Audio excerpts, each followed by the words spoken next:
which stands, one nation, under God, indivisible, with liberty and justice for all. Thank you. We sort of moved a few things around on the agenda to facilitate, I think, the number of public hearings we have up for National Grid. We have a National Grid rep here, I believe. It appears that we have from the town side an approval of the requested poll issues, so that we have in writing, so there would be no person present to discuss those, but it appears that they've been checked out and we have approval. Okay. Okay, so we have, if we go to number 1 under old business, which was one we were going to deal with at our last meeting, but there was no representation or something, some reason.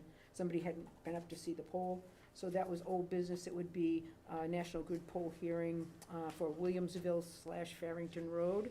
Yes. That would be number 1. Number 2, the petition for, on Hardwick Pond Road. Another on Cutler Road, and a final one on Pleasant Street. So there seems to be 4 hearings. So we will open the hearing, please.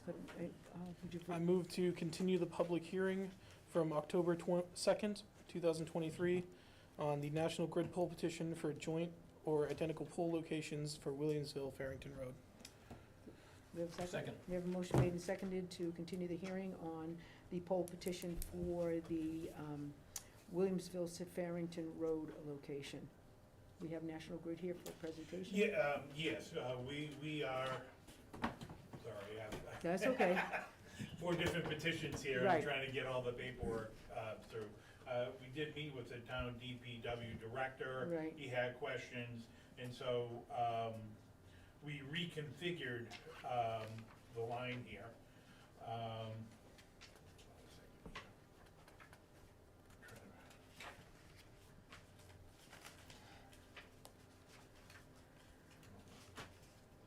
Sorry, hold on one second.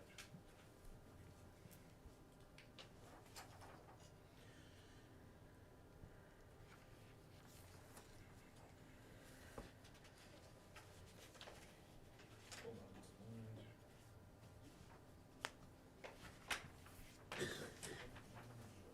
Oh, okay.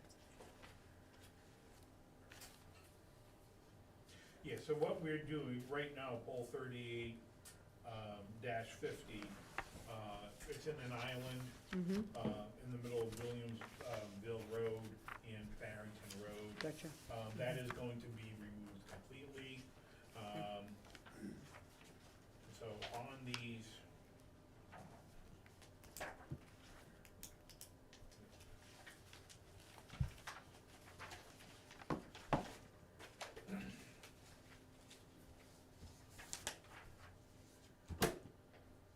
I apologize, here, I'm trying to get 2 of these things open so I can explain it.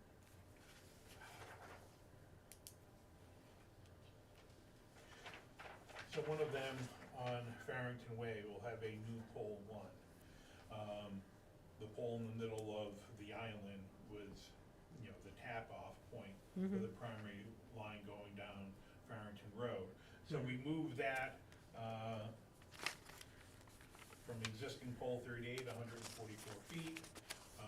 Staked alongside the road, there'd be an anchor, but that seems to be based on the stone wall, well within the right-of-way, and that would serve Farrington Road and all that, and we're getting that pole out from the middle of the road. Okay. Also, we would have installed new pole 37. That would be 117 feet from pole 36, 140 from existing pole 48. That's to split up a long span. The new conductors are putting up, they're heavier, a lot more tension, so we want to split up a long span.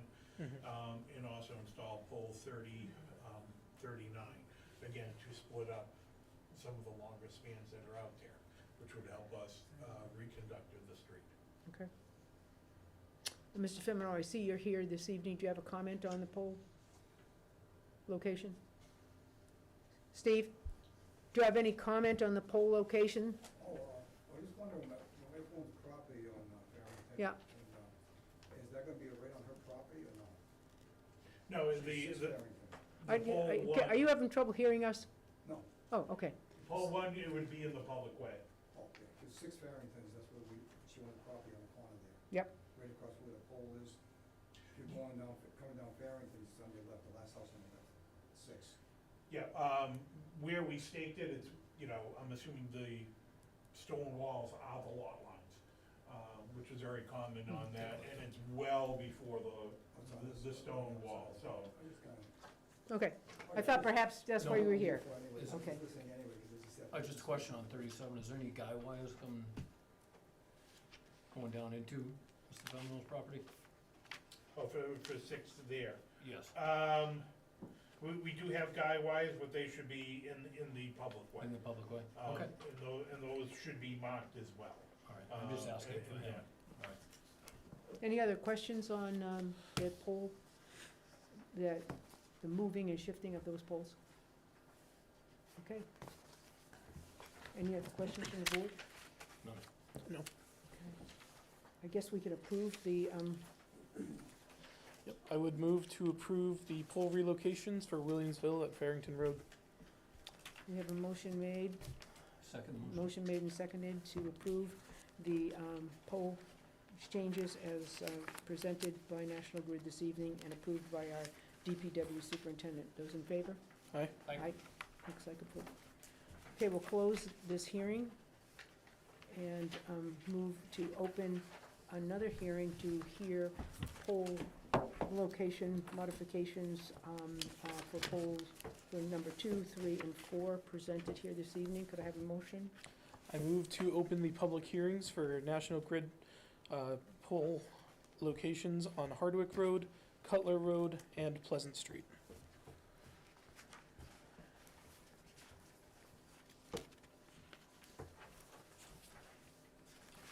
Okay, starting off, I guess, with Hardwick Road, is that? Yes, that's fine. National Grid, Do we need a second? No, you need a second, Mark? Oh, second. We have a motion made and seconded to open the hearing on poll petitions for Hardwick Road, Cutler Road, and Pleasant Street. Those in favor? Aye. Aye. Aye. Okay, so we're on Hardwick Road.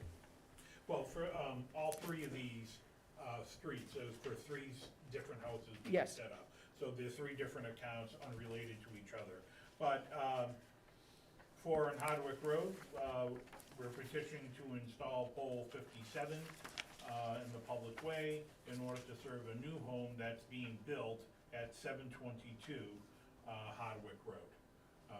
Right now, the pole line ends at pole 56 in front of 710 Hardwick, so we're just installing the pole to extend it, you know, about 150 feet, and then the lines will go onto the customer's property.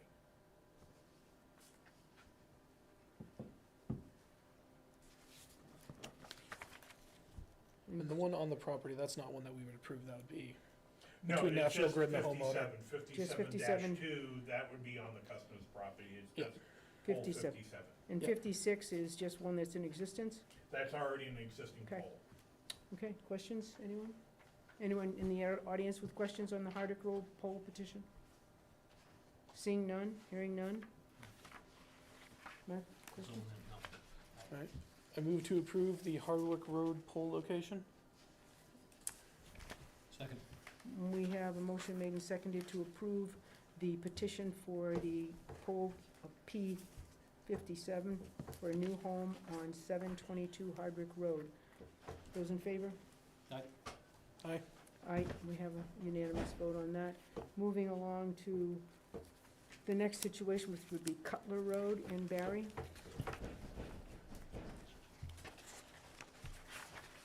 Yes, 626 Cutler Road, they are, there's an old home there that was, I guess, abandoned for a long time.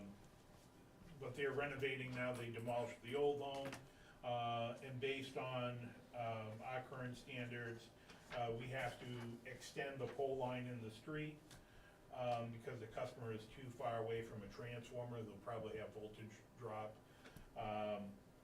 So we're extending the pole line from pole 38 up to pole 37. Mm-hmm. A little typo, it's supposed to be pole 39, pole 38, and then we'll install pole 37 with an anchor in the public way.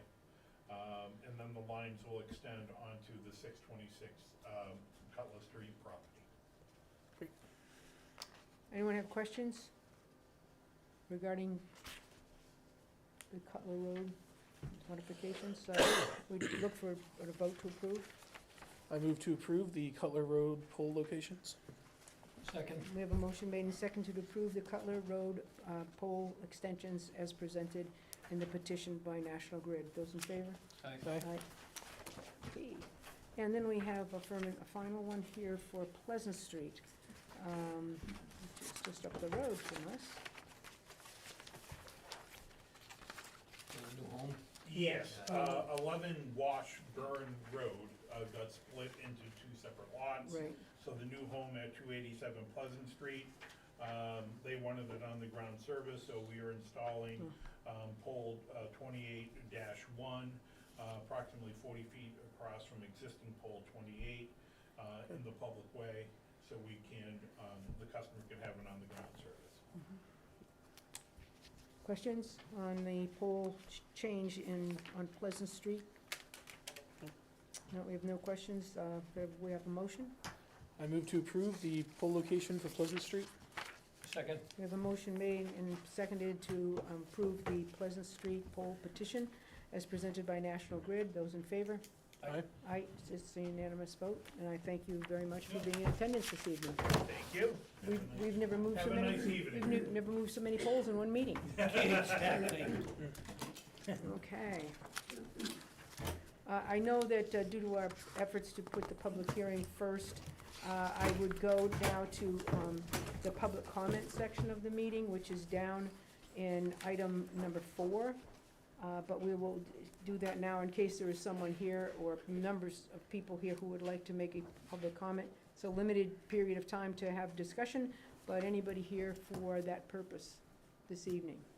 I have public comment. I was wondering if we could extend it towards the end of the meeting. Extend what?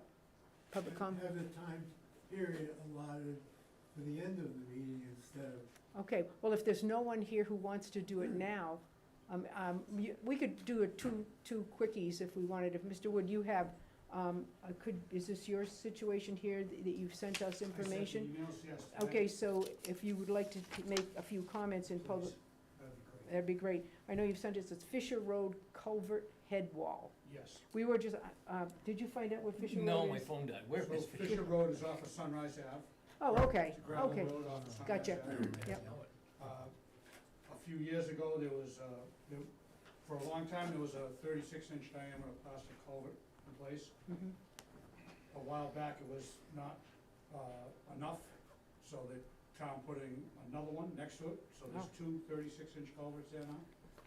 So now those images that I sent you are due to all the heavy rains we've had this year, and washing down the edge of the road, washing over the top of the road, and washing down behind the head wall, causing those big stones are on the verge of tumbling into the brook on the upstream side of the Can you culvert. tell me where Fisher Road is on Sunrise Ave? Is it before the You old? remember Gordon Smith's, I do.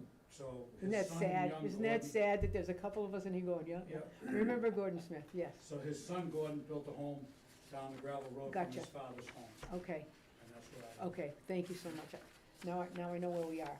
Okay, and your issue is you would like us to put a little pressure on the situation so that we can get some remediation in the area. It looks to me and to others in the highway department that it's a relatively easy Okay. fix the way it is right now. But if it all tumbles into the brook, Mhm. of course, it's gonna be a bigger problem. Okay. So I've been speaking with Jason, Uh-huh. and I understand he's short-handed and there's a lot going on, but I don't wanna wait until there's a catastrophe there and the road is impassable Yeah. during some bad weather. Right. So, Well, we thank you for bringing it to our attention. I will indicate that I know we are shorthanded. We are down a truck driver, we are down a mechanic, and we are working really hard to try to fill those positions, but not having a lot of luck. But I will bring this to, I think we will bring this to his attention and try to get some remediation up there Okay. I appreciate before that. snow comes, and then we're, got another whole set of problems where we're really short-staffed. If it becomes impassable and Okay, we I can't don't come and know- go, emergency vehicles couldn't get down there. Right, All right. that, The road is still maintained by the town, correct? It is, Yes. it's town road. Okay. Yeah. All right. So, the discussion began with regrading it because of the erosion.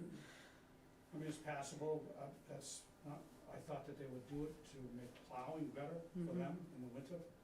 And then it became apparent that this erosion problem was going on, so that's really that's the priority. problem. priority for us, okay. So, Well, we thank you for taking the time to give us some pictures, bring up the information to us, and we'll do the best we can to move things along for you. okay. I Thank you so much. can't promise it'll be tomorrow, but No, I understand. we'll I work to, understand, but, the only reason I came here was because, I know there's a lot going on, there's, but this isn't gonna go away, it's not gonna right, fix good- itself. well, it's gonna go away in a bad way. It's gonna get worse. Yeah, It's gonna get worse. exactly. Okay. Now, my question, I don't know if you would know this, Craig, if that's something where it's not, until it turns into, does that need Concom approval typically for a culvert? That's something I can ask at when they put the DPW yellow Commission in, as well, but, It was determined that they didn't have to when they put the Mhm. additional culvert in. okay. I don't think it's. as I it is know now, it's not once gonna something impact goes the south, wetlands. you can take care of it quickly. I just want to make sure prior to that, we don't need it, but I can see what I can do to verify that, but Okay. Well, at this either way, point, we'd want to move that it's along not very total. quickly. It's not, It's not Falling impacting right the yet. wetlands right now. right, so Yeah. right now it's the time to fix it. Right, Right. Well, Right, yeah. no, this is absolutely the time to Eliminate do all it, just questions. making sure we cross our Ts. Yeah, no. And then I'm overdue to, I'm also your delegate to the Ware River. Oh, yes. Treatment. Mhm. I'm can we overdue walk to- on it at all? Huh? Can we walk on the land now? Yeah, we can walk on it. Okay, So they approved the plan. I can I bring you know. all up to speed on another date. There's nothing pending right now, but, that would be good, we've got several items to do this evening, Yeah, and so okay. yes, if you'd like to do yeah, that. but I you're know very that- busy with a lot of things. Yeah, I know that the plan that we knew that ultimately, no matter how much we complained, was gonna get approved. That's the plan, Well, right? it's been a pretty good compromise Oh, from good. what was proposed to what was approved. Good work, From, and Ann Golby and yeah, the other legislators Right. input as well, so okay. Well, if you'd like to just get in touch with Sandy and get on the agenda, that'd be great. I will. Okay, thank you. Thank Thank you so much, Mike. Thanks, Mike. Have a good night. Just in, I know that the situation for our DPW is tough. I know we're understaffed. I know Hubbardston's understaffed. Everybody's got it on their, billboard somewhere saying, we need a driver, we need a this, we need a that. Is there a situation where maybe we talk at the commission level about using outside contractors for some of this work? Yeah. I mean, 'cause, some of this stuff is, So, time sensitive, When we put the most recent DPW bids out this past summer, right? we did put out, equipment Right, with the driver, or operators, with yeah. operators, so that's very viable option. I mean, I know it's gonna be a little more expensive than but if we had somebody working and we paid their health insurance and everything else, it'll probably all come out in the Yeah. wash. So if we could think about an outside That's a contractor, great idea. It's more or And less that getting could it done be- now. Yeah, rather well, than before winter waiting comes. until it is. And even if it's more expensive to get it done now, that still might be cheaper than our own guys doing it once it collapses. yeah. Amen. So, A lot. I don't know if we can certainly talk about this at the commission meeting on next Monday. Yeah, See if we can absolutely. urge that moving forward quickly. Okay, thank you so much. Thank you for your insight on that. You're welcome. Okay, now we have to vote for the Medex 2 proposal for renewal for retiree health benefits for January 1. I have. To December. Not sure whether you had the letter in your packet or I not. think we do. I think I passed over it. I have some here, if you want. Oh, you have, oh, I'm sorry. John, Yes, I do, Okay. Well, you know the properties I own down there, I do. this Western garage was, that thing, they're ripping cars apart over there now. It's a mess. Well, Unregistered cars, everything. yeah, the only thing I would tell you is I think that this is something we have to have the building inspector look at. He's absolutely right with what he says. It's a public nuisance at this point, and we don't have a good and structured bylaw for dealing with public nuisances, as we know. And it's very frustrating for people who have to live near the situation. So I don't know if this is an issue that we should be thinking about a bylaw that would go to town meeting eventually, or if the building inspector can do anything about this, Greg. I seek your, What would be the street address on it? There's another thing, though, he doesn't pay taxes, he owes over $12,000 in that rental piece. okay, well, that's another issue. It doesn't That's help, what I'm saying. He's letting the people use it. yeah. Oh, so this, what is this, the street number? It's Is it- 116. 116? Is that where Swanson's garage Yes, sale was? yes, yes. I'm sorry, 116, which street? Is that called Main Street, Yeah, Southbury? yeah. Main Street, Southbury? It is very near the location where they had the fifth wheel trailer for most of the summer. That I think people were very distressed about. Did you see that situation?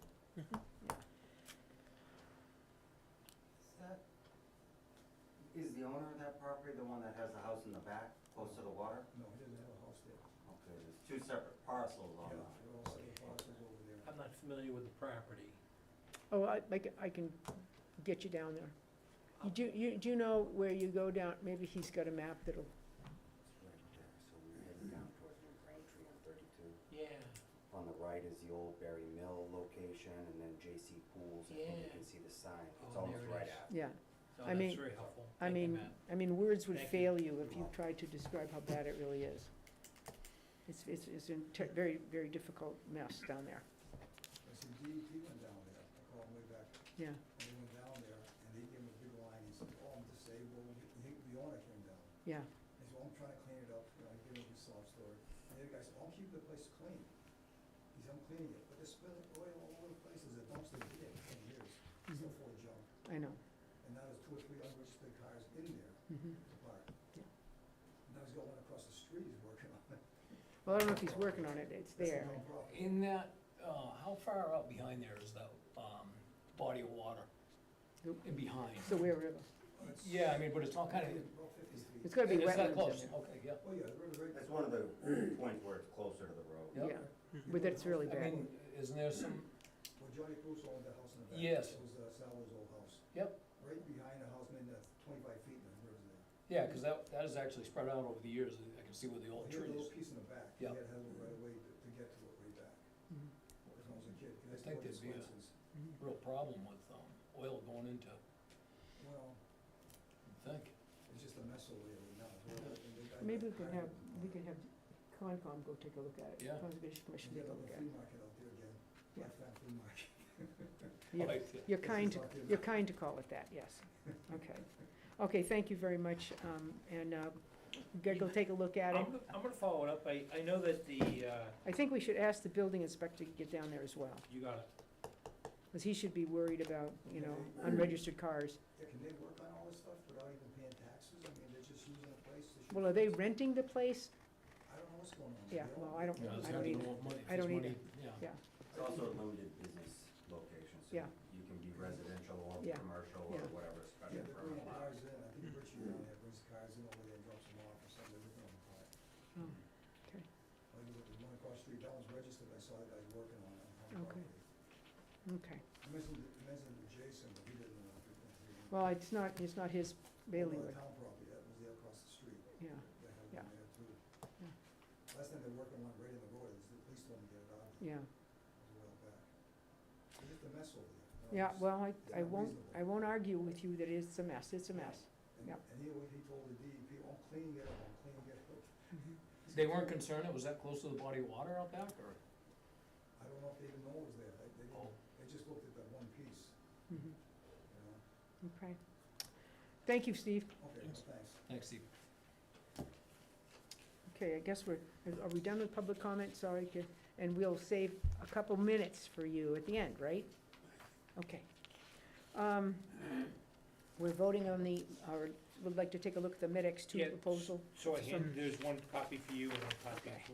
This is pretty much perfunctory since that's. Yeah, so the Insurance Advisory Committee Right. makes its recommendation to the Select Board. Yep. And that's what you have here reflecting their vote of their committee that took place. And it's for the renewal of the town's Medex rates, which is the health insurance supplement for retirees. Right, The proposed increase is 4.5% for the individual plan and 6.55 for the Med-RX, which is the medication plan, for a total increase of 5.5%, and that's the recommendation of the committee. My recollection is when we looked at the budget, for this half of the year, we did budget a 5% increase for retirees, so we're pretty close. so we're pretty close to the number. Okay. Well, I don't think we have much to do, since Maya is our representative insurance agency, and we've had this coming from the appropriate group of folks, which is the Insurance Advisory Committee. We would need to take action on this evening. Do we have a motion?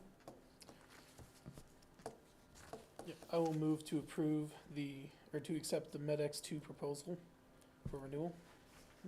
Second. We have a motion made and seconded to approve the monthly contribution rates as presented and approved by the Insurance Advisory Committee on November 6, 2023. Aye. Aye, it looks like a vote. Okay, moving down to Police Traffic Control Unit appointments. We have, again, the chief had a meeting with us and indicated that they no longer have a sufficient number of interested police officers to do details, and that the state has authorized any individual passing some little test or taking some little program could be appointed by the community as, shall we say, traffic control, I guess, designated employees. Of course, their remuneration, which is $51 an hour, comes from the contractor who needs to have a detail.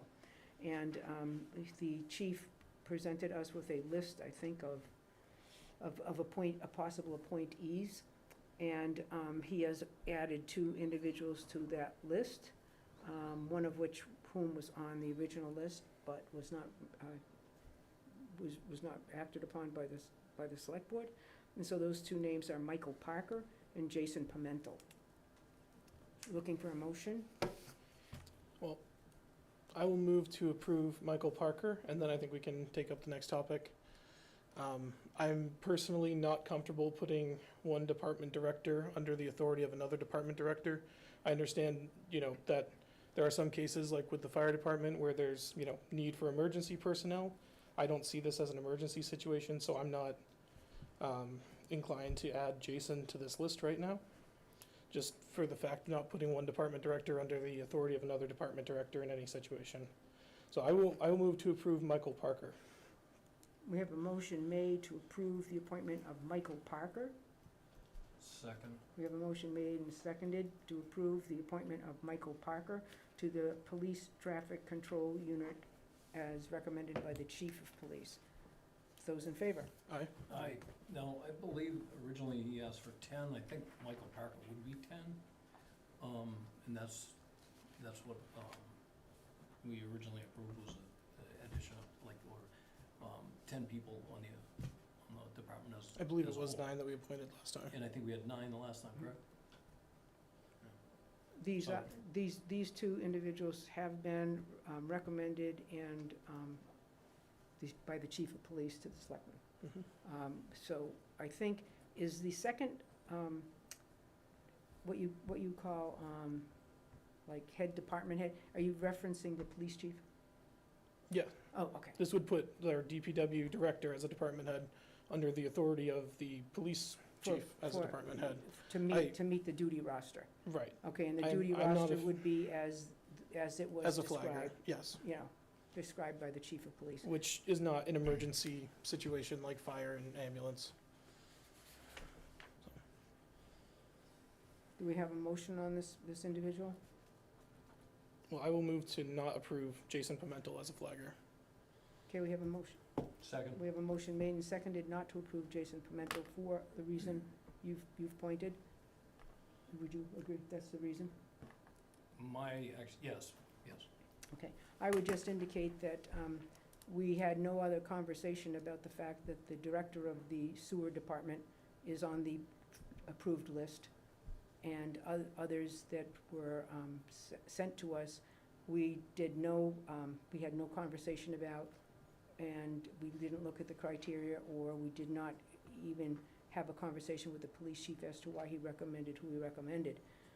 So therefore, we have a motion made and seconded that Jason Pimental not be approved for this duty, and the votes are? Aye. I would say I would approve Jason Pimental, but obviously outvoted at this time. I just think that if we didn't scrutinize anybody else on that list, not anybody else, we approve them with not even a conversation, so. I would Well, just, Well, he's the Well, only I don't- department head. well, it all depends what you look at as, you look at the sewer people, I don't know as far as who were in the fire department, what their ranks were, the ones that we approved. We didn't have any discussion. about Anyone that. who was listed on there reports to the chief on the fire department, if I believe. And then anyone in DPW would report to Jason, anyone from the police would report to our police chief. I think those individuals then either report to a commission or to the Well, town administrator. I think the there's some clear vote is distinction there. There's not to approve Jason Pimental, so, I think if we want to better establish lines, we can reopen that discussion to appoint him, and, we can go over what exactly our criteria would be before making that decision. But well, there's, that's fine, the vote fails. I mean, my vote is inconsequential, so we'll just move forward. there is public comment. I was just curious if the police traffic control unit, that position is considered a special employee? They are. Okay. And their remuneration, comes from the contractor who needs the individual, so. The reason I bring that up is that covers some of the potential conflict of interest concerns. And I just didn't know if that was the case. Thank you. Thank you. Okay, moving along. Rich has a question. Do we have any citizens appointed, or is it just all town employees? I heard several town employees listed. Well, I would have to get the list to reread the list and to understand where. I know our town employees can do this, but they should be on the job working for us Well- Monday through Friday. Well, the thing of it is, some of them, they can take vacation time, and that is not considered a conflict of interest, that is okay from the state. But this would be obviously Saturday duty, Sunday duty, after-hours duty after their work day, but they cannot utilize their work time to do this. No, that would be. Okay, when they're on the clock, they're on the clock. The only time that they could do this is if they if they were on vacation for a week, they could go over to Hubbardston and watch them make sidewalks. But they can't do that, as on a regular employed day at all. And that's in the rules. That's in the rules. It's against the law, We'll be watching. huh? We'll be watching. I No, see police chiefs violate it all the time. Not talking about ours, but Yeah. I see other police chiefs doing it. Oh, well, I don't know. Moving on to whatever we have to do next, election worker appointments. We have some individuals who've come forward to seek to be working with the elections. And those individuals have been recommended by our town clerk and have documents provided here. Anne Marie Briand, Nichols Road in Barre, Patricia Vasseur-Melle on Everett Road in Barre, Wendy Sue Valardi Guzowska, who lives on Cole Road in Barre, and those have been recommended by the town clerk. And I think we have Carol Irene Miller also living on Everett Road. We have a motion, discussion, after we get a motion on the floor.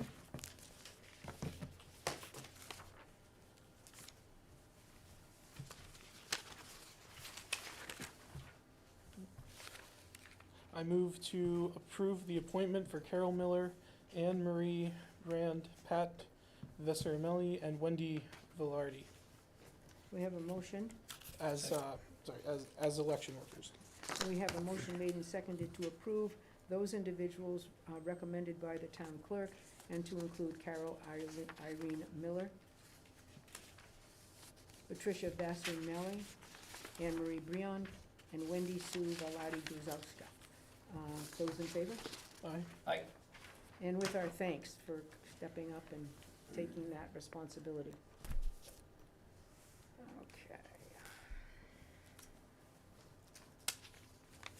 we have the opportunity to sign the employment agreement negotiated with the person that the board voted to name as our new town administrator, effective December 11th.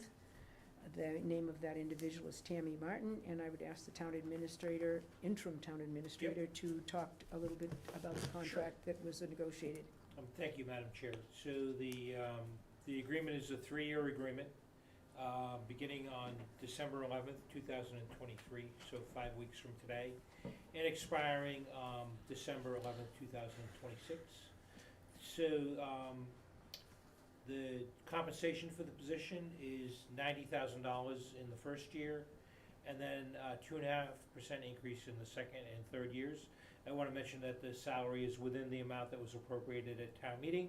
Town meeting approved a salary up to $103,000, and again, we have entered into an agreement, tentative agreement with her being offered and accepting $90,000. The work hours in the work week is a full-time position, 40 hours a week.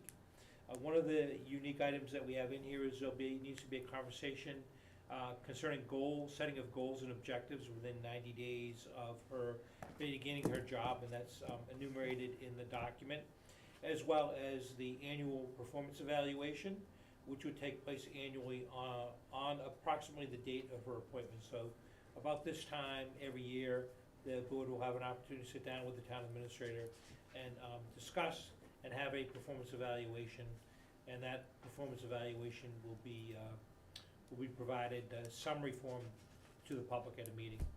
Her sick leave, personal days, holidays, insurance benefits, and retirement benefits are all consistent with what we offer our other municipal employees. There's no exceptions that to be made there. Her vacation leave initially is 3 weeks, and that's in recognition of her prior municipal service with the town of Warren. There's language in the agreement concerning reimbursement for business expenses. There is no town vehicle that's provided, so she'll be reimbursed the IRS rate for any professional business-related use of her own personal vehicle. There is a standard indemnification clause that we typically include in contracts for management level employees. It's similar to what we have for the chief of police. If you look at his agreement, there's a very similar clause that's in there for indemnification. And similarly, there's language in there that after she were to leave service, if she's summoned by the court in any capacity, she's willing to cooperate and provide cooperation to the town. Any outside employment is to be approved in advance by the Board of Selectmen. There is discipline and termination language that is included in the agreement. So any removal action by the board is for cause and by a majority vote of the board. And if she's discharged, there would be a 3-month severance that would be provided. That's pretty standard. I see most municipal contracts are upwards of 6 months or even longer than that. I did review the agreement with town council, and they provided non-substantive comments back to me. I did have conversations with Tammy. She has tentatively accepted it based upon your vote this evening. So I would ask you to recommend. I think it's a good agreement. It protects both parties, and more importantly, brings in that 40-hour-a-week full-time town administrator who can dedicate sufficient time to dealing with any and all issues that come before the community. We have a contract to approve. Could I have a motion? I move to approve the contract. Second. A further discussion? Sam, you had a comment? As the new town administrator that we're considering, been appraised of this new Chapter 70 town administrator regulations that we're trying to initiate for the town of Barre.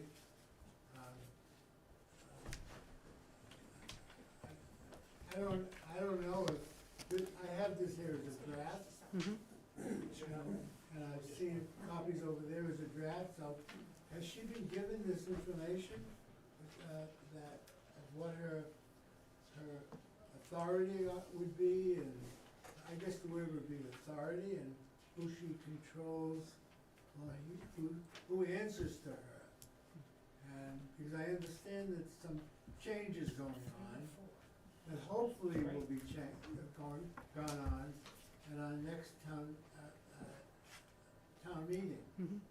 So I think that this would be important. Maybe she has read this, Mhm. maybe she hasn't.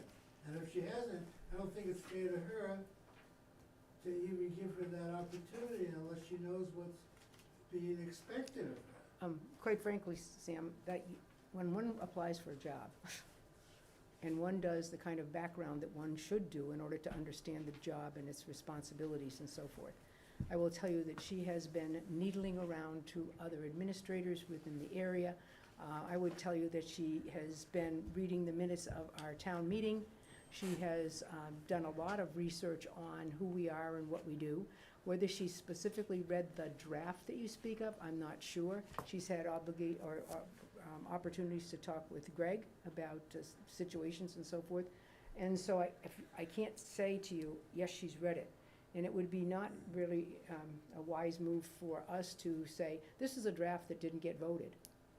We're obviously hoping to put another, draft with some changes in it, that some things that were recommended at the previous town meeting, to make some modifications, and hopefully she will be on board.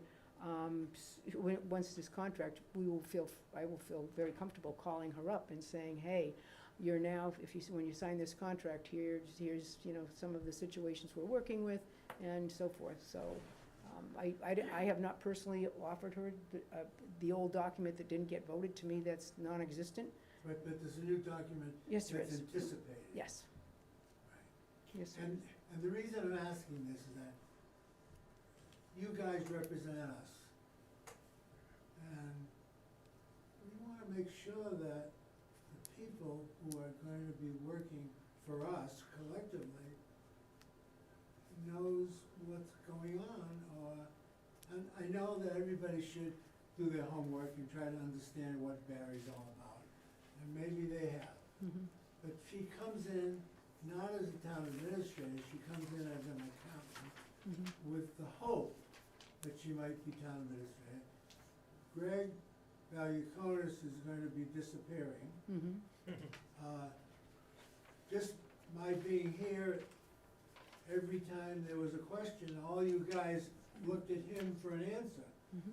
You're not gonna be able to look at her for an answer, because she's not gonna have it.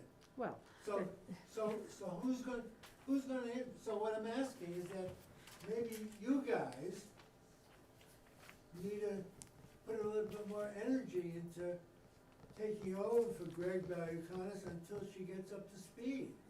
I mean, I heard Well- Maureen, you saying that you were gonna have to be here for a certain amount of years because you know a lot more, but we have we have John Dixon, he knows a lot, maybe he needs to spend more time in the office.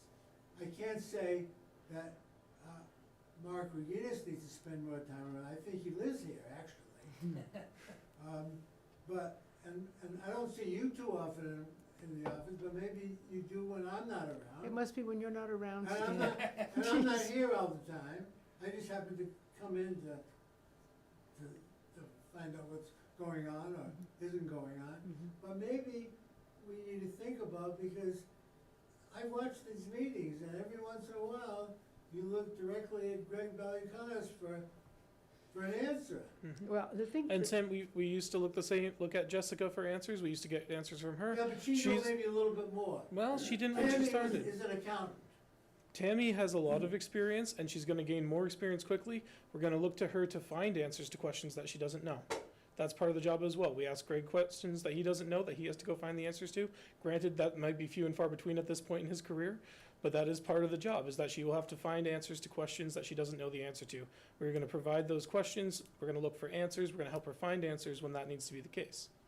However, if we don't find the answers that are critical sooner rather than later, because she's gonna have to search for it, we may be putting the town, us, in jeopardy. And that's why we asked her during the interviews how she would go about finding that information. She had good answers for who she would reach out to, what situations she would pursue.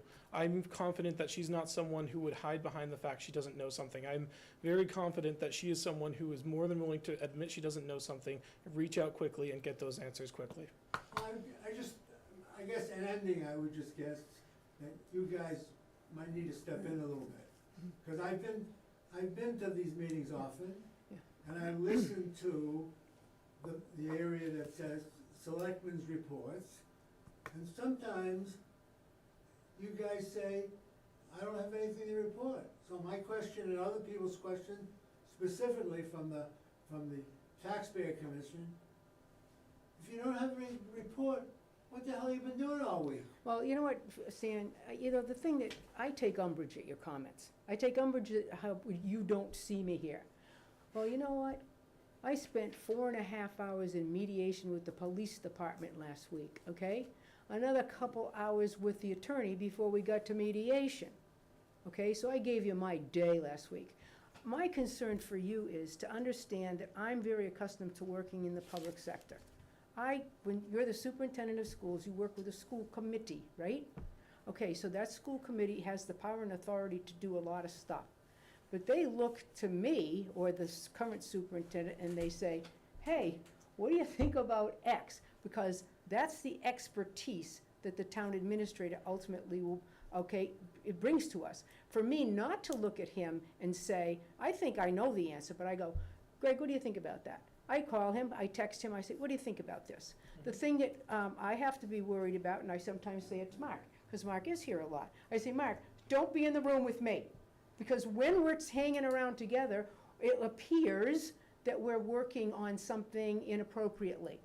And, oh no, I know you don't think that's true. No. That definitely doesn't happen. Yeah, I understand because it's a three-person board. that's right. Oh, So- I understand that So very well. my concern with you is, you don't know the effort and the work that we put in. I mean, what John does with working with the Conservation Commission and the state and figuring out stuff that we need to know and understand is amazing. He has a skill set that we take advantage of. And Mark has, I turn him off and say, hey, who's that and where's that road? He knows the community. He spends time thinking about the problems that we have. So I would tell you that you're just less than honest with your representation of what the board does. My concern, obviously, is to find the best, support system for this new person coming in. There's no question that she's going to, utilize some help from Greg, but we're gonna be probably presenting at the town meeting some opportunities to look at spending some money on some human resource skills and talents, that we will be able to demonstrate better management I'm glad techniques. to hear that. Better management techniques, and that will be an area, although she's had considerable managerial experience in her banking career. But, it's always easy when it's I think tougher when it's in the public sector, because it's different than when you manage in the private sector. In the private sector, somebody can say, I just don't like you, you don't have to work here anymore. In the public sector, they have property rights with their jobs, and it's a very different environment. She will need to learn some of that, she'll need support, and we are going to put supports in place. We didn't pay her the $103,000 because we figure there'll be some money for onboarding and that we need to continue to pay. And we think that's money well spent and well invested. I will tell you that one of the most important things is to manage the finances of this community and manage them well. Get a bond rating. She has that skill and talent. I mean, that's a weakness for our community. I'm glad that you all realize that she's going to need Of course we do. some support, a lot more support, because this guy is a sage, Of experienced course. person. And she is missing that. And that's, I'm taking some of this information from the Interviews. the committee, the taxpayer committee. There's discussions. Good, well, I'm expecting the hands to go in the air when we're at town meeting saying we're gonna need X number of thousands of dollars because we're gonna shore up human resources and blah, blah, blah, as we transition a new town administrator. We can't afford to play the merry-go-round anymore. We can't afford to have one and then, you can speak to that. It's tough. It's a tough job, and not providing the support the person needs leaves that person unable to be successful. And we cannot do that again. Again, great, thank you. We cannot. I'm glad to hear that. Good. And I'm not saying you guys don't do anything, I'm just saying. Well, I thought, I'm I took that you thought we Well- didn't do quite as much as you would like, in the way in which you would like it. Maybe I didn't say it as succinctly as you might have. I wanted you to be aware that she is gonna be at a loss, and we are gonna be at a loss at a time where we cannot afford to be at a loss. Agreed, agreed. But I would just say to you that probably the hours that I have spent introducing administrative people to manage a $40 million operation far in a way exceeds the time and effort I will be able to put into creating a structure with Greg's help that will put this person in the best possible position to succeed. Because we need her to succeed. And I have had a conversation, probably an unkind conversation with every department head, and I said, don't mess this up. This person's gonna need you to cooperate too. You can't just sit back there and say, hey, it's a new person, let's see what happens. No, I'm not gonna, I don't find that that's acceptable at all. So I have had conversations with department heads about, oh, hey, new person, let's see what happens. Let's see if she ever comes down here and tells us to do anything. So I think that that's critical, that everybody knows that this person is our responsibility. Our success of our community depends on her success. So step up, everyone. Selectmen, every department head, and Sandy knows if she doesn't step up, we're really in trouble. And she steps up. She stepped up to help Greg make the transition. So we know that it's going to be a challenging job for the person coming in, and we have to make sure that we support her in every way.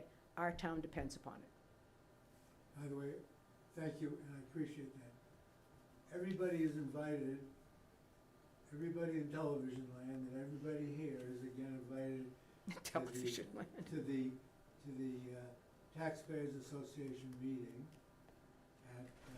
on Wednesday evening.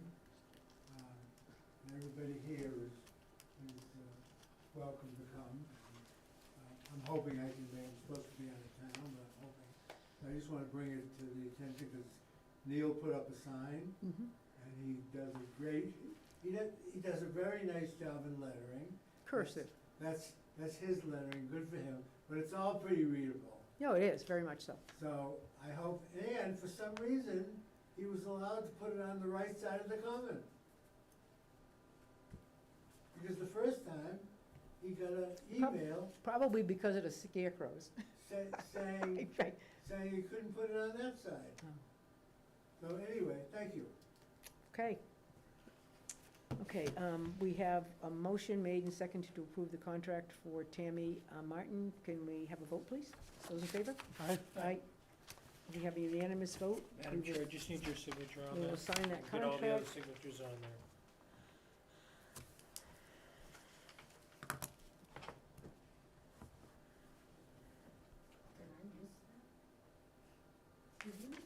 I did, I made the motion. It was before the discussion.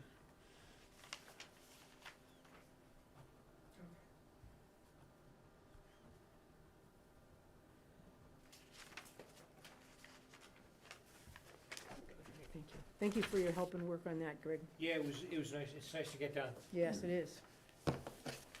Okay, and we will be putting together the support system. I know, Greg, you and I have had previous conversations today about what next steps Yeah. need to be. Okay, review and discussion with warrant articles. Okay. Greg, do you wanna? So we talked about the town administrator bylaw, Right. and, I just made a couple of additional changes since the last town meeting where the article was tabled. And I can kind of review those with you. There's not much in terms of it, but I'll read it. Under appointment, it states that the select board shall appoint and enter into an employment agreement with the town administrator. So the words "and enter into an employment agreement" Is added. is new. And I want the board, even though state law allows you the authority, it's nice to sometimes have it in here too. Under subsection D, on the bottom of the first page, I added the words classification and compensation plan. So the sentence reads that he or she shall prepare and maintain a current classification and compensation plan establishing personnel staffing requirements for each town agency. So I wanted to be more specific. And the same thing with subsection E. It talks about the town administrator attending regular and special meetings with the Board of Selectmen. I inserted the words finance committee in here because they're an important part of what we do. On the second page and third page, I did remove any and all references to the regional school district. It seemed to be a point of confusion at town meeting. So those provisions I thought needed to be removed and took them out in their entirety. I thought they were clarifying and fine, but I anyway. know, and it ended up, people ended up saying that they didn't like it and they didn't wanna do it. On page 3, under the section of acting town administrator, and I'm not so sure that section should say acting and interim, because they are different things. The acting Yeah, town right. administrator is someone that's here for a relatively short period of time when Yeah. she is on vacation. Or something, right. And an interim is someone that's different. So I did add, under subsection B, the word permanent, so it states any vacancy in the office of town administrator shall be filled as soon as possible by the select board, but pending such permanent appointment, the board shall designate a qualified officer, employee, or other qualified individual to perform the duties of a town administrator on an interim basis. Again, remove, and on subsection 70-4, removal and suspension, I did take out the third payment of 30 days, because the contract provides for severance benefits, so this would conflict with an individual being granted severance benefits, so I struck it out in its entirety. So those are the few minor tweaks that I made, again, in recognition of what town meeting had said. And I do want to respond that the TA, I believe, the consultant was provided a copy of the draft agreement that we presented at the town meeting. He kind of liked it, so I'm sure he shared it with the candidates, but I don't have exact documentation on that. Yeah. That's the first article. Don't know whether there's any questions about it, thoughts?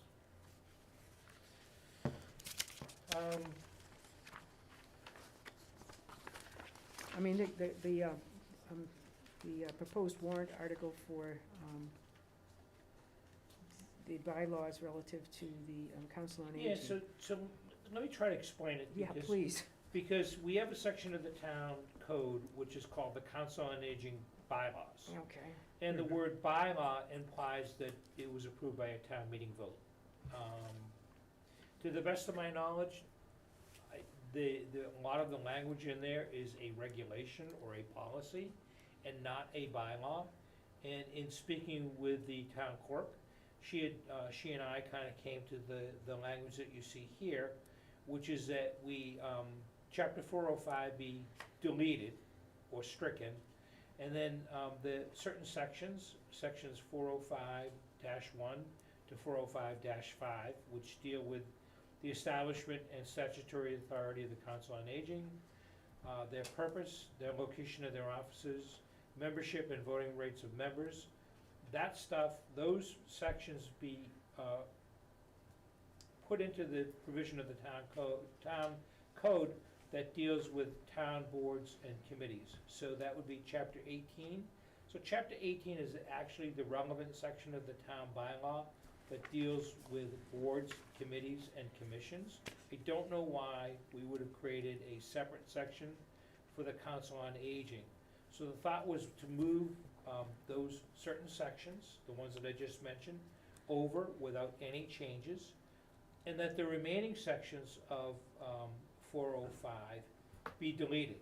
So that would be chapters 405-6, 405-7, 405-8, 405-9, 405-10, 405-11, and 405-12. Again, those, when you look at the town code book, appear to be policies of the commission. And then further, that the commission would maintain their policies, similar to how we maintain our personnel policies. And they would provide an updated copy of that to the Council on Aging Director, the Select Board, and the Town Clerk. And I think that goes a ways to kind of cleaning up what I see as a very messy article. Because, it is, unfortunately, the title of those regulations were called the bylaw. Right. And that has caused massive confusion. Right. And so, as an alternative, if you don't wanna address this at this time, you can delay it until the town completes its codification, Mhm.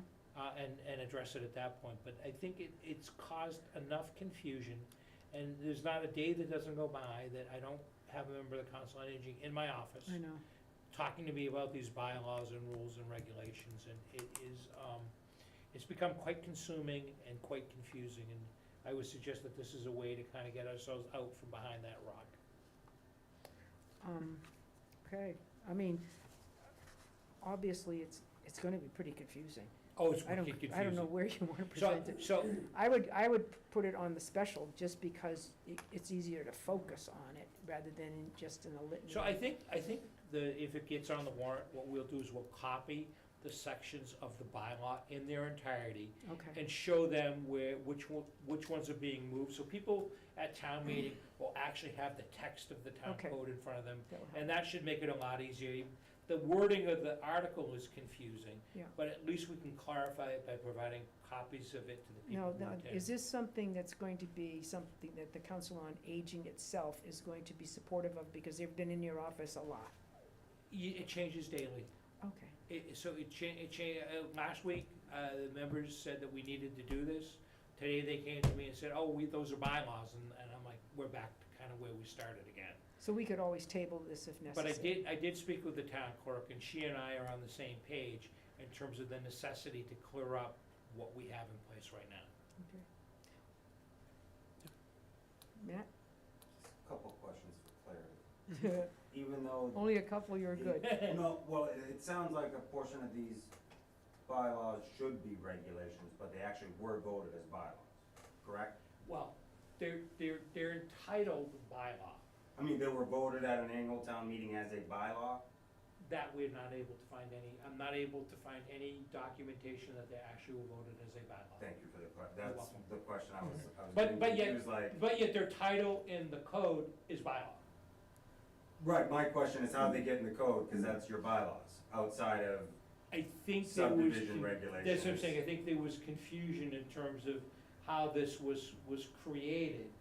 Okay. Is someone called it a bylaw, and then it was just intuitive, and Matt, I could be completely wrong. Well, it But could've just, been the last just board. intuitively thinking, oh gee, it's a bylaw, it should, we wanna. This was probably back in the 80s. So the Council on Aging was created back in 1974. Yeah. 1974 is when it was created, Okay, and we accepted state statute to do it. Second question was more about whatever you're drafting, is it gonna be made public, as you're saying, which pieces of the town code at least a week prior to, so Sure. that people could actually read it and Sure. not be there like, I don't have time to read this whole thing, I Right, still right. don't understand. Right. Right, be able to say, this is what it was and this is what it would be if it's approved, yeah. Cause I don't recall if we Absolutely. always did public hearings for special town meetings, cause we normally avoided bylaws yeah, for this oh, very reason. definitely, You yeah. could have that Mm. public hearing process, and right now, you probably couldn't meet public hearing notifications Yeah. before the 29th. You might, I don't know, it's, I forget what week. Well, we're my actually in concern is if the November. Council on Aging stands up and is opposed to this, it'll be dead in the water, don't you think? Well, I think you might have different opinions on the Council on Oh, Aging. great, that's even more So, fun. they may be opposed, they may not be opposed, but I think for clarity's sake, again, I use the town had a bylaw for its personnel, it had a personnel bylaw at one Right. time. And because that's a relatively fluid document that changes depending upon what is going on and what the rules and laws are at the time, I think back in 2017, that was taken out and made into a policy, subject to the approval of the Board of Selectmen and not town meeting. This would kind of be similar, so the council would still have the opportunity to craft their own regulations and policies, but that's what they would be, is regulations and policies, not a town bylaw. Do you think it would be better suited at the annual? Maybe, but I mean, if they're gonna get up and individually. I'm just concerned with you're having a new town administrator who's being consumed by Yeah. frequent visits and A lot of visits. And I feel like I have at least a little bit of an understanding of this, and you can get tied in knots trying to figure out how this stuff happened. I think the other question then, I think it would be good to have a public hearing on these. Are we able to put one in before then? I mean, I guess next meeting would be 2 weeks. Yeah, so we We could could- have a meeting in 2 weeks. Just have a And- public hearing for this and for the town administrator bylaw. And we will also need, as I'm looking at the calendar, we'll need to post a special meeting to sign the warrant, Yes, Mhm. because the warrant requires 2 weeks' notice. So, you know, it doesn't matter what day it is, as long as it takes place next Tuesday or Wednesday, Yeah. we'll be fine. well, I'm, as you know, involved in mediation on next 14th. So, I would like to tell you that, it'll just take 10 minutes. I don't think. We're available, it's just a matter of kind of keeping that in Okay. the back of Yeah. our head. So that was one of the other items that was there. Okay. And then we put together a listing of other items for the fall town meeting. Yeah. And a couple of them involve oversights in terms of the budget that went to town meeting in the Mhm. spring. And that's request of the building department, which shares their administrative services with the town of Hardwick.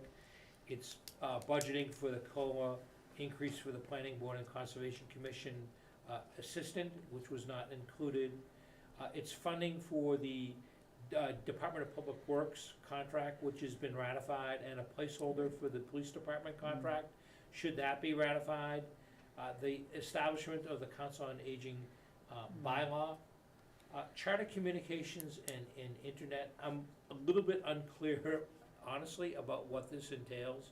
So I can't speak to it. It looks as though it was something that had been hanging around for a while. We have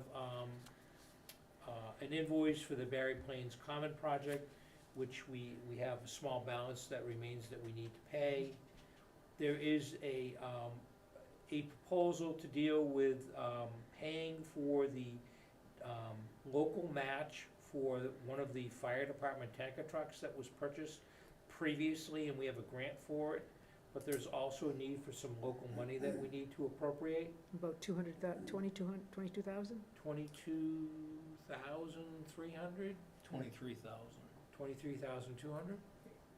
something like that, which I'm still not clear on that, that is, do you wanna finish that before we? Yeah, I no, wanna this talk is, about this is a this. good opportunity to pause on that. Okay, well, this tender tanker, that 23,000 is for a 5% grant match on a truck that was actually never, voted on. My question is, on the September 19th, 2022, select board meeting, the fire chief asked, if he could move the money, the grant money to another truck, and shortly thereafter, it was put into motion without any, votes from the select board or, any other discussion. In fact, you, said at the, at the meeting that, it was on the agenda and we couldn't vote on that right now, and it moved forward without any of that, and it's a $500,000 purchase. So I Through just grant have some funding. questions on that. It was through grant funding, though. What's that? So other than the match, it was through grant funding, right? Yes, there was So- $476,000 in grant money, and then we were supposed to come up with $23,000. But that was originally, it was believed that that money was going towards a $700,000 engine, okay? Mm-hmm. But then somehow, somewhere along the line, it got changed to that truck after that select board meeting, when the fire chief asked to do that, and that's the end of it. No, well, let me just kind of, as I remember it. When they wanted to vote for that major truck, and it's different than the one that the grant supports, That's right. okay? And there's some, and if the fire chief were here, or maybe even James, they could explain the difference in the two vehicles. When Rogowski, Chief Rogowski got up at town meeting, he said, blah, blah, blah, the truck, da-da-da-da-da. He then said, every year I apply for the same grant, and the grant is for a certain amount of money. Every year, I don't get the grant, because it's just, it's your turn or it's not your turn. So, after the town meeting voted the amount for the $700,000 truck. The grant came through, okay? So he got the grant. He came to the board and he said, I got the grant, but I can't use the grant for that truck. There were certain stipulations on the truck that had to be Yeah. met by the grant. So. he That I can- know. Okay, so that, he couldn't use the grant for that. So was he gonna accept the grant? I would suspect that the board of selectmen must have accepted the grant.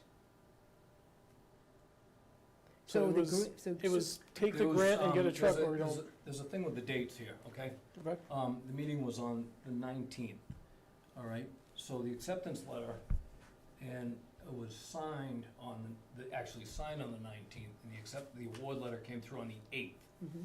that the grant, Was gonna be funded. yeah, I got it right here. So, in the end, we have, right here. So, that would be signed on the 19th, which was the date that Mhm. the chief sat right there and asked to basically, Accept the Change it. grant. no, to change the truck, to go from the $476,000 grant, to go from the $700,000 truck to the $500,000 truck that hadn't been voted on, just talked about on that meeting. It was through grant funding. You don't need a town meeting to accept every grant that the town gets. I mean, we got grant funding for age and dementia friendly town. That money was accepted by the department head at the Council on Aging. That's not something that goes through a town meeting. It's grant funded. Now, what we There's no vote on should, the select board for that at all. we don't, Yeah, he said I there don't- there wasn't. he came here to seek direction, but the department heads found a grant. That money didn't come from the town. Now, the issue was the 5% match that we thought could be done through ARPA, and we were mistaken. That was a mistake. But as far as So- accepting a so, grant for a okay. vehicle, that's not, Oh, well, I would think it would be, seeing how now we have taken that grant money that was going towards a $700,000 No, truck no, now. no, no. It could was- not go towards that It was never truck. supposed to do that. It couldn't do that. Oh, it wasn't. No, it could not do that. It couldn't do that. No, the grant, Only to the point where you found out on that day that it couldn't do that, and it was signed on that day. So, no, I think the chief knew, because he wrote the grant, that it couldn't be used for that. I probably was referencing, they asked a couple dumb questions, because I said, how come we're just not using that for the other, when we bought for the town? And he says, you can't, because it's blah, blah, blah, blah, you can't do it. It has to be for this kind of a vehicle, was described it to me. had to meet certain specifications. And our other truck was well beyond those specifications and much more costly. So we either said, yeah. Frankly, it wasn't going to happen. It was, I believe, if I'm correct, it had to do with the size of the tank, water tank Yes. capacity. And to get a engine that was going to have that, it wasn't going to fit in any of our buildings. So we ended up with using that grant for a tanker instead. Not instead, but that's what the grant ended up going towards because it had to be used. So it was that or pass up the grant. so, okay, so when you do that, now, everything's changed, you're throwing $476,000 back on, something that has to be financed over 7 years, which is about another No, 18,000. no. That was already Oh, approved that at town wasn't- that meeting wasn't it? regardless No. of, It was that truck approved. was approved at town meeting regardless of whether there was a grant, because we didn't expect to get a grant at that Well, he point. spoke a lot, I mean, I don't remember, I was actually at that meeting, I thought that grant was supposed to be directed towards that. The grant wasn't Rich? awarded at that point. Do you remember any of that, Rich? I recall Chief Bogowski saying that he had written a grant to help supplement the $700,000 if he received the grant. And it's on tape. Well. Being a past fire chief, I don't know what the current grant requirements are, I've been retired almost 5 years. But I wrote these same grants, tens of hundreds of thousands of dollars in the town of Temple and the town of Phillipston. The selectmen should have absolutely voted on accepting that grant. That's your job. And you should have sent a letter back to the federal government on how the 5% match was gonna be met. That's part of the grant requirement. So I don't know how that didn't happen. And I watched the select board meeting on the 19th, and Chief Bogowski explained he got the grant, and you congratulate him on the grant, as we should congratulate any of our department heads who get a substantial amount of money for us. And he explained that the good and the bad, and you said, well, give me the good, and then you talked about the bad. Well, I wasn't chairman then, so, I bet you Greg said, give me the good and the bad. And at the end of the night, you said. Greg wasn't there. At the end of the night, you said, this is not on the agenda, so we can't take any action tonight, and it never was revisited again, ever. I remember those Never words from visited you. again. The Okay. grant application. So Greg approval- wasn't in attendance? No, Okay. the grant application approval, which Mr. Reginas has in front of him, was signed coincidentally on the 19th, the same night that Chief Rogowski came before you. Mhm. How'd that happen? You didn't take any votes. Well, probably because we didn't understand that it was a requirement that the board voted. The board better get on top of what your job is, I'm telling you. You've been here 3 years, you've been here 2 years, and you've been here a year. I mean, I do believe this, if I recall right.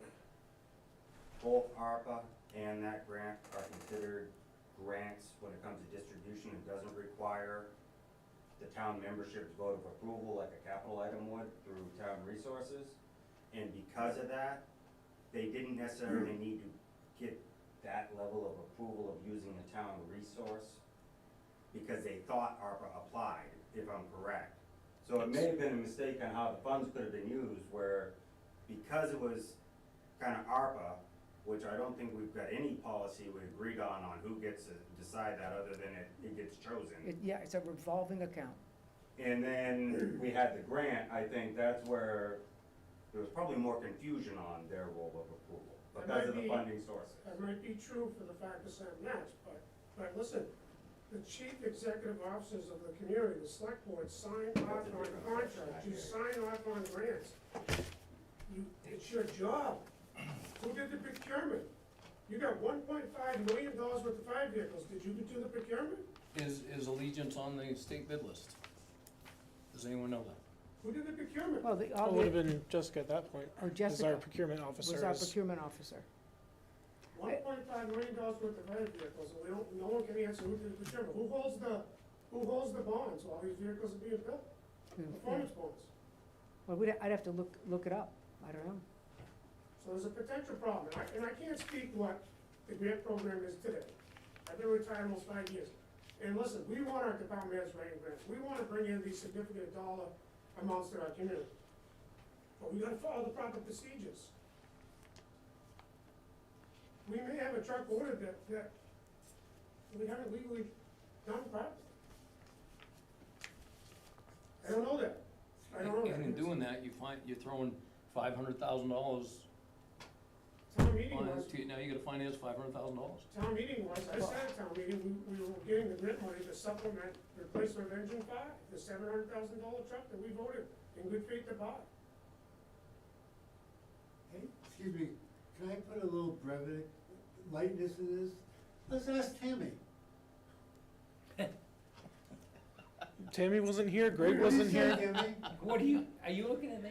What do you say, Tammy? What do you think? I have no knowledge of what I was not here. I can tell you that the financing documents on the second larger vehicle, I had very much of a hand in that. Those were all dropped in my lap when I came here, and they're all completed, and that truck is proceeding.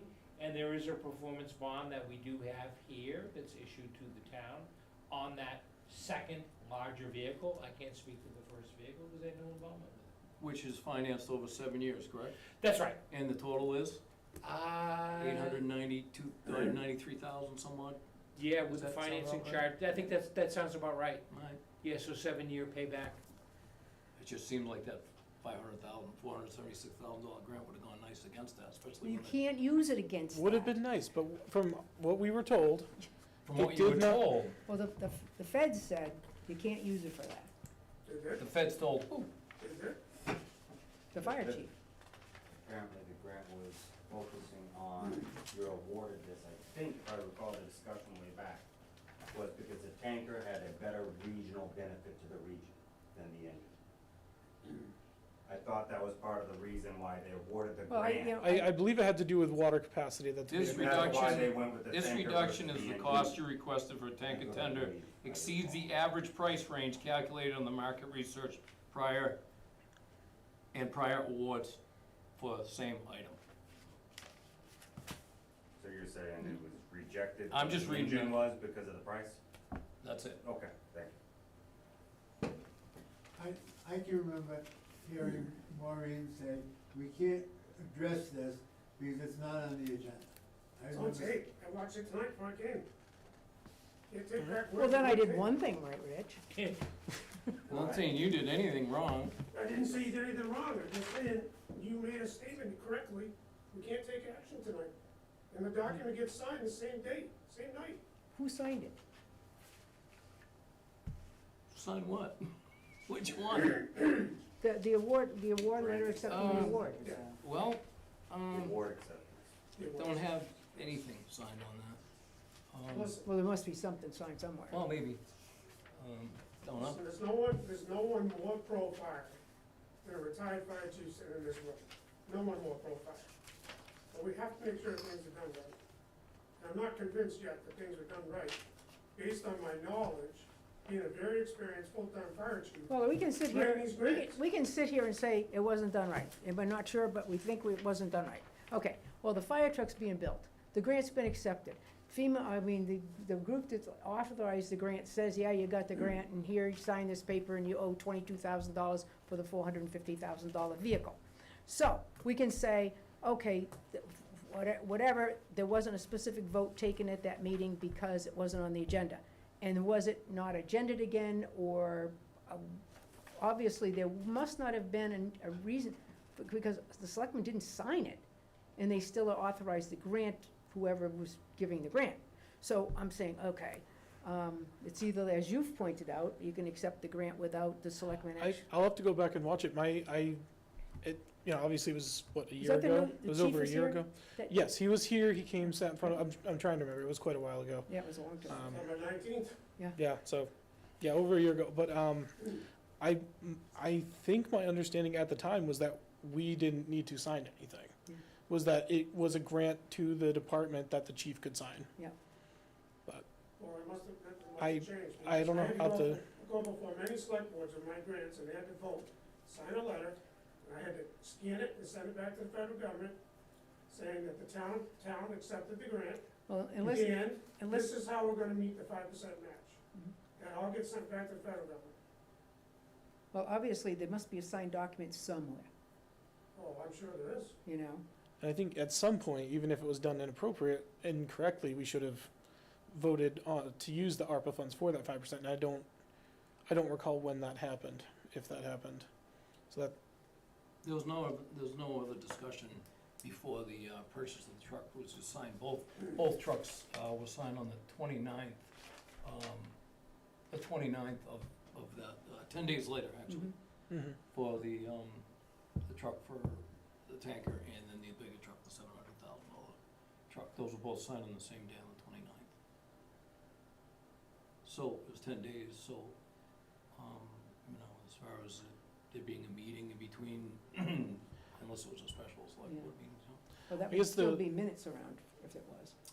the question, I guess, then is, what would our next steps be? What are our next steps? I don't know. I'm just asking questions. Right. Well, I look at it as, all of the documents that we have gotten from the grant awarding group have indicated that we're on, that things have been signed, and they're just waiting for our $23,000 match. So obviously, there were some signatures, whether it be the chief, whether it be the town administrator, whomever, okay, that were acceptable to the grant people, or they wouldn't have authorized the purchase. So, I suspect, yeah, I would have to look at the documents that we were working with at the time, and obviously Chief Rogowski would have more information about that. Okay. And we certainly could get a situation where he can respond to us via phone, because I know that he has called me for other things that they were, working on and so forth. So, we could certainly ask if he would be so kind as to give us that information. We could also call Jessica, as she probably Mhm. remembers, because this was sort of an odd circumstance for us to actually get the grant. Because we applied for it, I think, every year for like a decade. So I went out to bid, we did procurement, we did all that stuff. Well, the thing of it is, I suspect they must have gone up procurement. You have it in your office. Yeah, I would suspect the procurement documents have to be there. Great, you got that in your office? Yeah, I haven't seen it, but it's possible that there was a state bid for that baseline vehicle, you know, that. It was on the state bid list. Sometimes there's vehicles that are on the state bid list that you can select off of it, and also choose whatever options that might be available. Although I don't have anything in my office that I've seen on that, it's a possibility. Okay, yeah, I mean, the state bid list does exist for fire equipment, but that's a truck coming off the assembly line, that's not a custom-built truck. To me, or fitting our fire station. Rich, what defines custom built? Any change at all, like, to, Yeah, I mean, it's coming, whatever comes off the assembly line, and they You got- change, just one you change? got- if you're customizing it, height, width, length to fit in our building, or adding or subtracting stuff, then that's not. Well, we don't know if that was the case, because I know our police vehicles are often bought off the state bid list, Oh, yeah, you absolutely. know. Yeah. Um, MHQ does a lot of highway trucks. Mhm. It's possible. So that's a question, a procurement question, which would go to, if we can check in the records. I can do that, I will give that my most diligent effort tomorrow. Yep. I'll also contact the vendor. If they're part of a state contract, they should have a contract number that they can provide me with, Yep. and ask for their assistance in that area. And if there is any action we need to take as a board, we can get that on the agenda for the next meeting, We get can- it wrapped up, before we run into issues. In regards to the actual warrant for the 23,000 or Yeah, 23,000, Mark? 23,000 and change, yeah. Mhm. where was that coming That's right. from? What fund? It hadn't been It's right on that. contemplated. If there was free cash available, then it certainly would be an item that we could fund through free cash. 23,809.89. And the original I'm just intention was curious how ARPA. we're And lining it up may, with the, and it may be best if free cash isn't available for this town meeting. Mhm. I would suggest to the selectmen it might be wise to wait until the spring town meeting when free cash is certified and pay for it at that point. Mhm. How likely is it that we'll have free cash at this town meeting? Well, the town accountant tells me that that's what her sole job is right now, is working on The hard thing. closing out the year and Yeah. getting the And free what- cash and balance done. The problem is, once she gets the year closed, she can't control the speed of the Department of Revenue, Mhm. because she has to send all of her documents there, and then they don't hurry. I mean, so we I would suspect it'll be very unlikely, because it's already the 6th. If she closes out within the next couple of days, they would have to hustle it. She has some connections there. She could maybe say, we've got a special town meeting coming up, but she may not, they take their time. She can't make them hurry. So less than likely. Less than likely, I would say. And the prior free cash, It's you gone. dumped the rest of that into the stabilization. Well, it's gone account, anyway, right? 'cause So you had nothing left. Capital stabilization fund, Yeah. which for Well, you this, could have used it if you hadn't set your tax rate yet. Mm-mm. You- Yeah, No, no. it still sat there in a balance.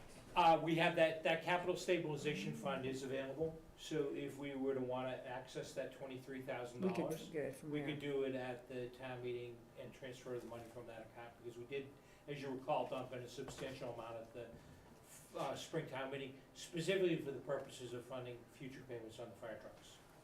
That's a good point.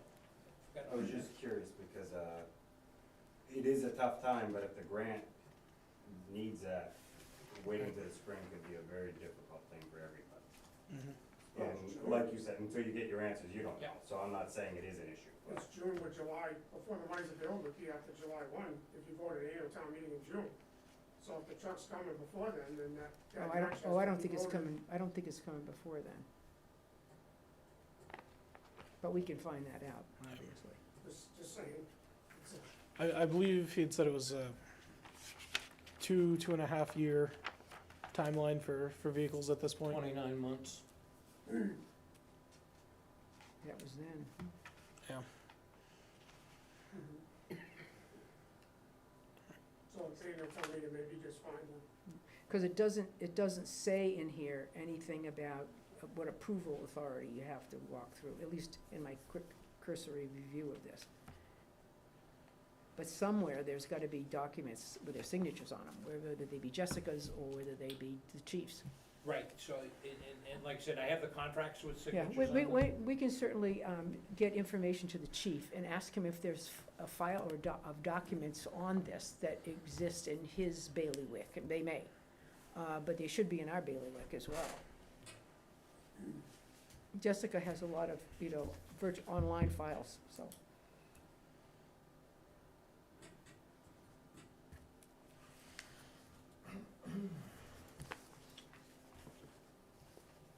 That, 5% match is what I asked about earlier on in the year, I believe it's like in June, I asked, and nobody seemed to know, so. that's I what can my remember the question chief was. saying it wasn't gonna fit into South Barry. I remember him commenting, and I wasn't sure whether he was talking about the wheelbase fitting through the roads, or whether the size of the building. I'm pretty sure he was talking about the building size. I think our roads are Oh, I wasn't- decently sufficient. yeah. Historically, we've had to pay more for our fire vehicles to make them fit in our old stations. Yes. Than just buying something off the assembly line, because Yep. we're using old buildings, and height is an issue, width is an issue, and length is an issue. Mhm. Might have been cheaper in the long run to make a different building. Well, Might still be talk- cheaper in the talk long is run to- Hopefully to do that soon, right?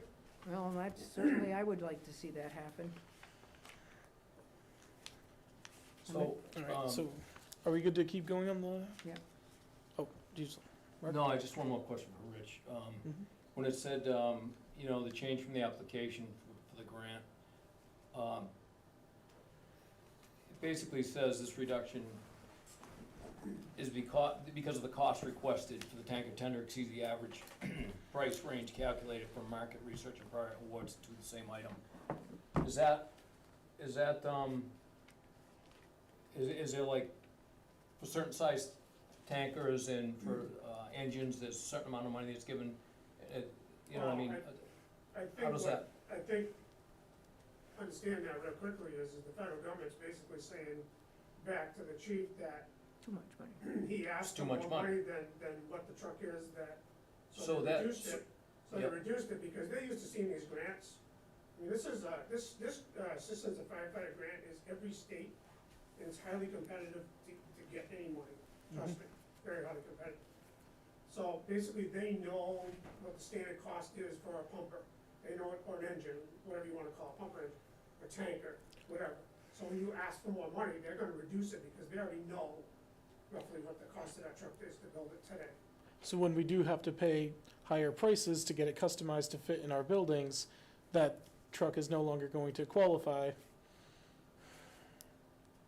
It's I don't a think that's what you're continuous saying. problem. Is your. You're plan- talking think about the that's what other you're saying. truck on there though. No, what the federal government's saying there, real quick, is, I think the chief asked, I don't know, X amount of dollars, and the truck that he ordered is considered less than that in the federal government's eyes, so they reduced the amount of funding that he Right. asked for in the has grant. nothing to do Right. with the building? Well, the question I think you're asking is why is that truck cost more than what the federal government says the average is, which could be due to customizations to fit in the building. Well, it's actually less. What was that number? 500. 500 and 675 was the original So they request. knocked it down by $175,000, Joe, the Yeah. federal government. Yeah. Because they know what these vehicles, I mean, people are putting in these applications all across the United States for fire trucks, Yeah. so they know what the cost is. So the circumstance, the concern is that this $500,000 should have been used to offset the $700,000 truck. And there is some feel, and I didn't listen to the town meeting where the chief said whatever he said. Whether he said, oh, this is gonna offset it, whatever. That's not what he said to us that night, I think if you listen to that tape, to us, right? Well, I watch your meetings, I watch both. I was You at the are town really, meeting and I really watched the looking for 19 entertainment, I can tell. Oh, it's free. Sit in my living room. So, A lot of us in Barre watch your meetings. Well, not according to the, when we look at the results from the, unless you're watching out on YouTube and some other crazy places. I think more people are gonna be watching on YouTube than, Yeah, yeah. when the cable doesn't work half the Cable, time. Yeah. Cable has The it worked. display doesn't work, cause you gotta fix something in town hall. Oh, before they're, it works. well, they're Right. working Yeah, on that's it, what right? Supposed to be doing it. They're working on It's it. the internet, Maureen, it's the future. Yeah, it's the future. Well, I mean, it is what it is. The only thing we can do is go back and look at the documents, but Right. in my opinion, we're into it. We're into it. And And, you know, I think the question is, do we need to formalize anything to appropriately be into it? Yeah. Well, wait a minute now, you're into it, has anybody reviewed the contract, the actual contract itself, for that $500,000 truck? Has anybody actually reviewed the contract to see if it's, you know, That we have- solid, it's solid? Well, it's probably solid because the truck's being made and we have some obligation and liability now. Because of what? Well, because we ordered the truck and I'm sure we assigned We, documents. well, Oh, yeah, oh, the town, okay? So that's we. The town through Well, some no. means, and what we need to No, do I is mean- determine what those means are and to what Yeah. extent it was that's, reviewed. well, I mean. And you that's know, I what mean, we Greg did- said he would be working on this I'm week. sure there's a lot of questions people have on this now, you know. There's a lot of questions I have on this now, and Greg said he's gonna look into this, like, we should have some better answers for, Mhm. as far as who signed off on it. You know, was it through procurement, through the town administrator, was it through the department head? Yeah. You know, we I need to don't find those out, and so we can keep investigating this. We need to get a few answers to these preliminary things before we can get deeper. Well, I know the one that we ordered, we own. Yes. I mean, Oh, yeah. The I know sec- that one, the we own. $700,000, absolutely. We own. The second Yeah. one? The Yes. the first one, that was ordered The first. first, yeah, in June of the year before Yeah, it was ordered, yeah. yeah. That was before. Because we got the grant kind of after that. Anyhow, moving on to the town, to the special town Other meeting. things on the special town meeting. Just a couple of quick things that,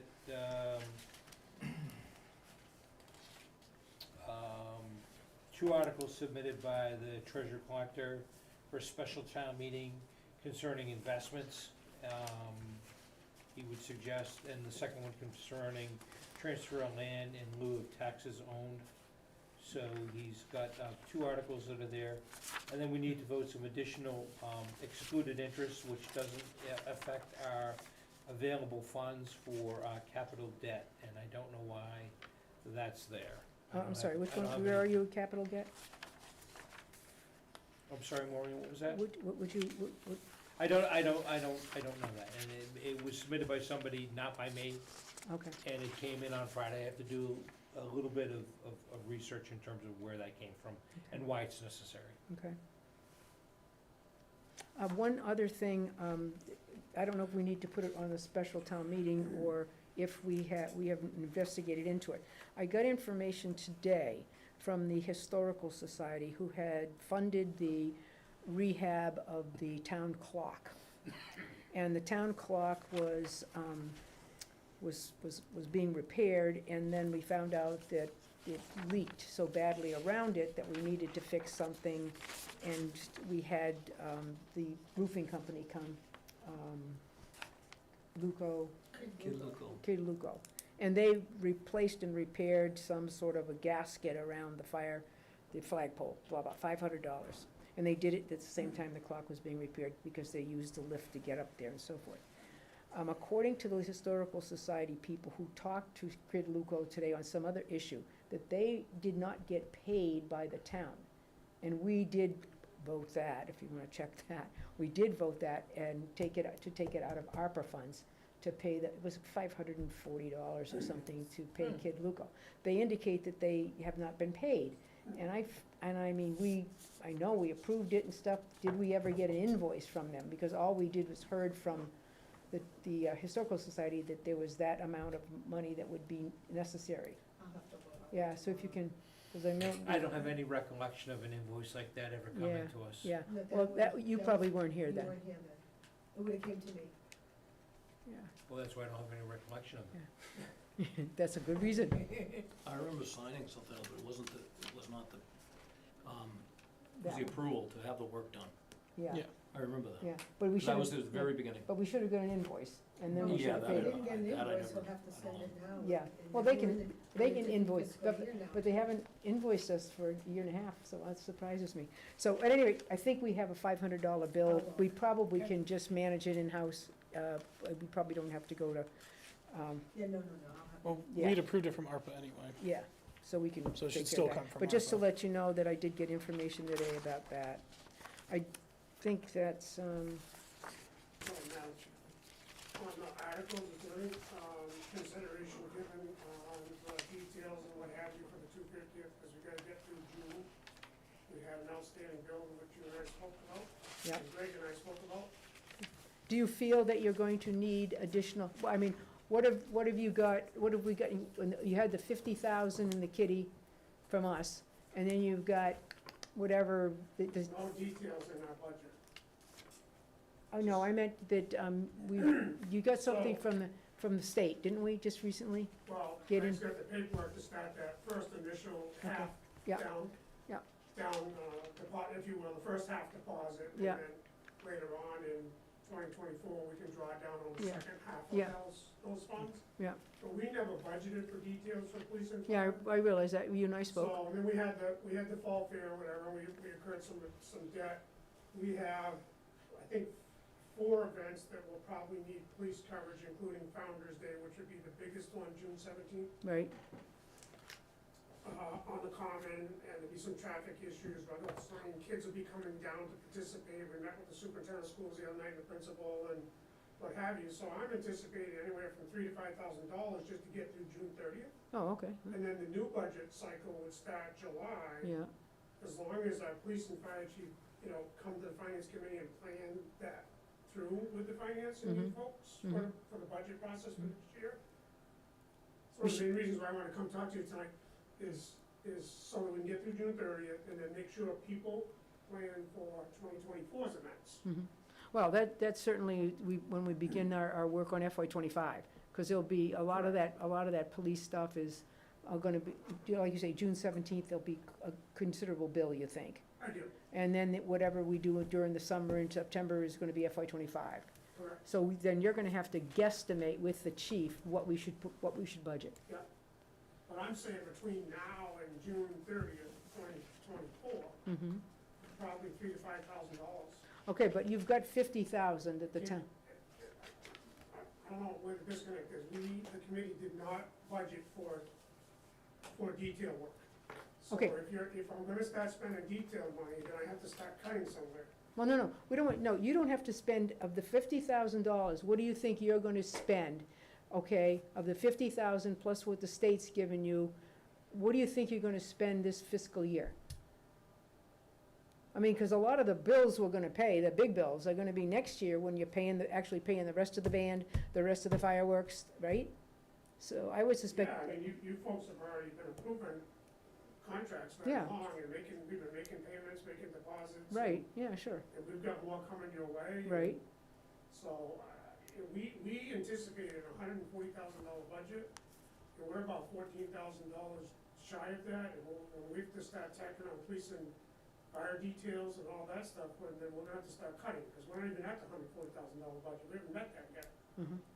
With the town funds, the state funds, the charitable, Barre Savings Bank Charitable Foundation, and all the money that we've raised, we're not at $140,000 yet. So are you saying that the additional 50 that we were going to be able to offset, you're gonna need before the end of the fiscal year? Not before the end of, Well, so what I'm just saying is that not before the end of the you, fiscal year. am I hearing you say, Richard, basically, you don't wanna spend even a dime on police? You want us to do something else for police? I do. and Okay, here's why. Because you're nervous that you, No, well, I am, that- but the police chief, the previous police chief and Jessica met at least 3 times with us. This police chief has met twice with us. It was no secret that we were gonna need detail work. Chief Rogowski knows that we're gonna have to have extra paramedics, EMTs on parade day, fireworks, right, what have you. That all comes at a cost. It didn't get addressed in the last budget cycle. Then we weren't expecting a bill. We got a bill, and then we kicked it back to them and said, oh, you shouldn't have got the bill, and They went back and forth, and then Greg sent me an email saying, no, the 250th committee's gonna have to pick up this. But then what was my conversation with you after I talked with Greg? That we obviously were gonna take care of it. Right, so I'd like to see this come up at special town meeting. I don't want the 250th money touched, but I'm telling you right now, we're gonna have to cut. 50,000 I can't even touch. Because Senator Brewer's article was $100,000 to be reduced by any charitable Well, foundation or state well- funds. Well, So we got 50 now. Yeah. Right? So 50 goes away. mhm. So that leaves me 50 in town. So are you saying that what you would like to see happen is us say, due to the cost of police details and stuff, the additional 50 is now in play? I don't think you can do that, because it's town meeting vote. Well, you Well- you can amend it. We can amend it at another town meeting. You Oh, at a can- town you can amend- meeting. Well, that's what I Oh, at a mean. town meeting, at a town meeting, yeah, Yeah. yeah. Yeah. So, Richard and board members, so the $30,000 that was a state grant.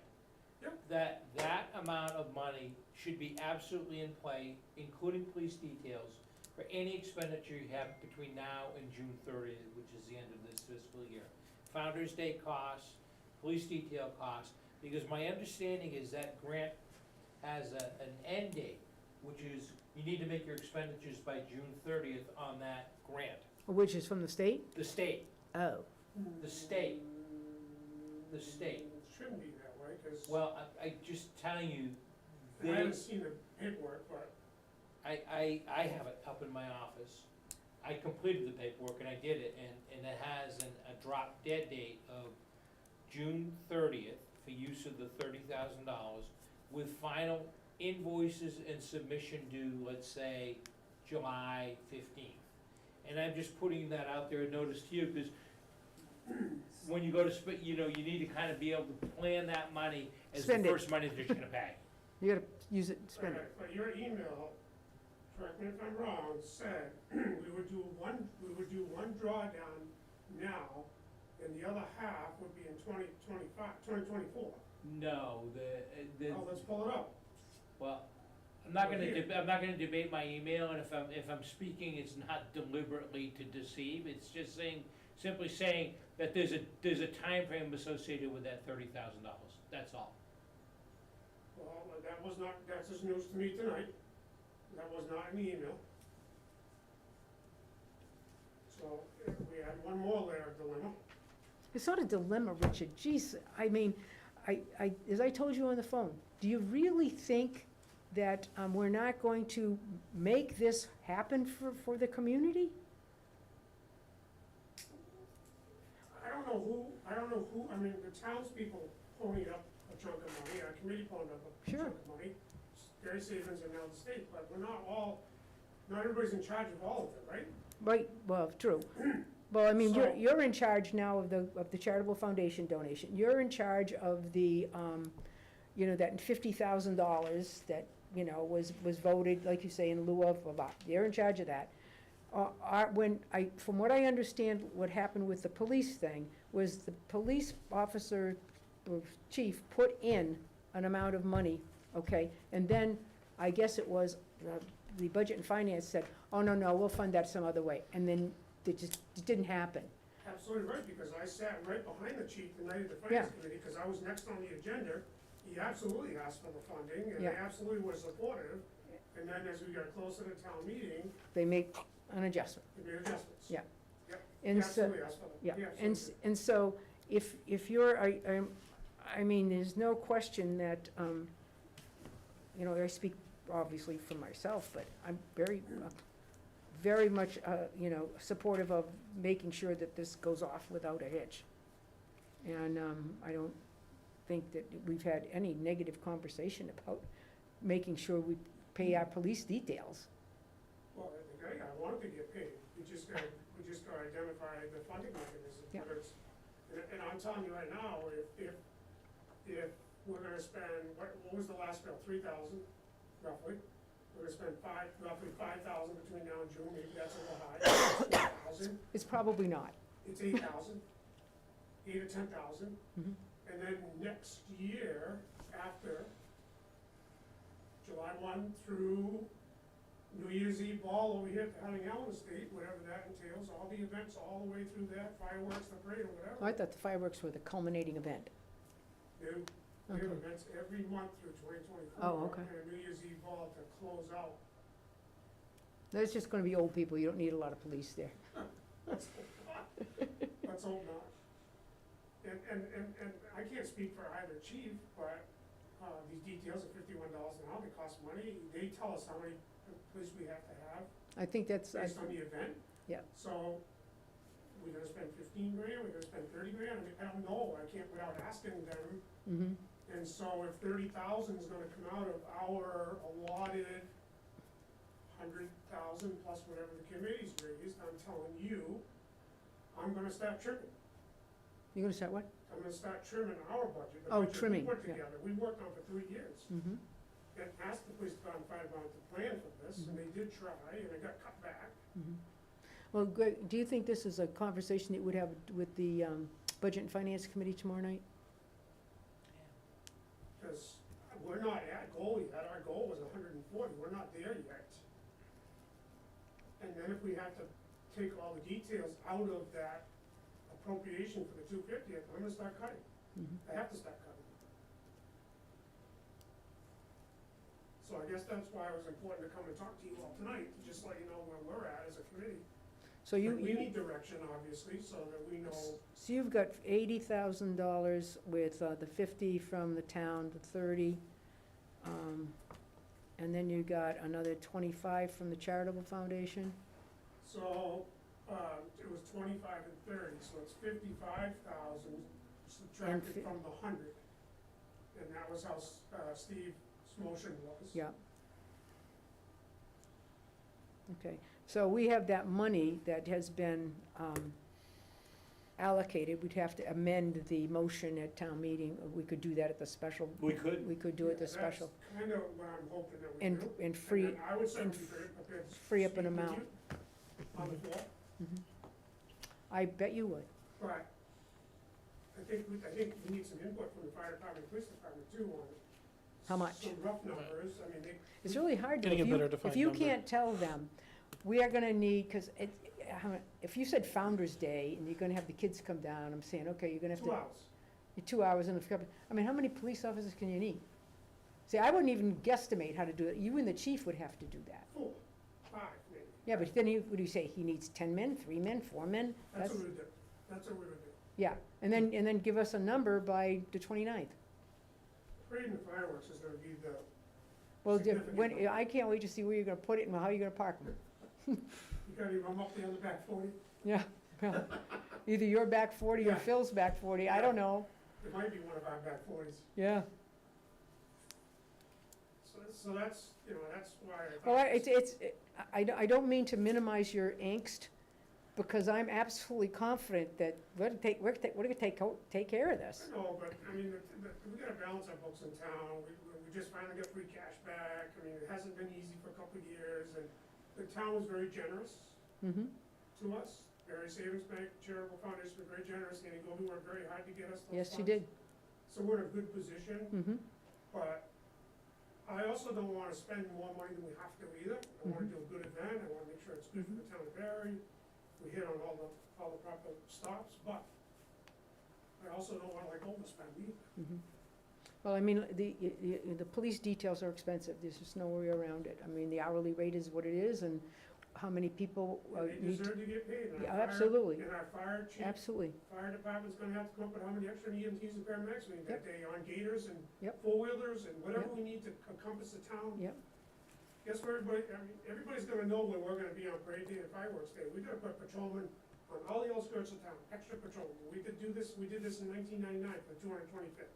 We have to close roads off, Peterson, we gotta route down 32A, there's this thing, very, well, see, very that's, common. but that's where you need the chief. You need the chief and you to sit down and say, this is what it's gonna cost. Yep. Whether or not you have to block, patrol all the rest of the town, I don't know. Peterson Center, Hardwick Center, the end of South Street, down by IGA, what we all call IGA, sorry. Folsom Well, at least you didn't call it Still Triflo's. Folsom Farmers Market, Williamsville Road, just think about the roads that have to be closed to stop traffic because we got a parade going through Barre Center. Mhm. I bet they're all thrilled about that. So we can work with, we'll work with Chief some more. He kinda has a good handle on it, he's been to many meetings, he's been very supportive. Mhm.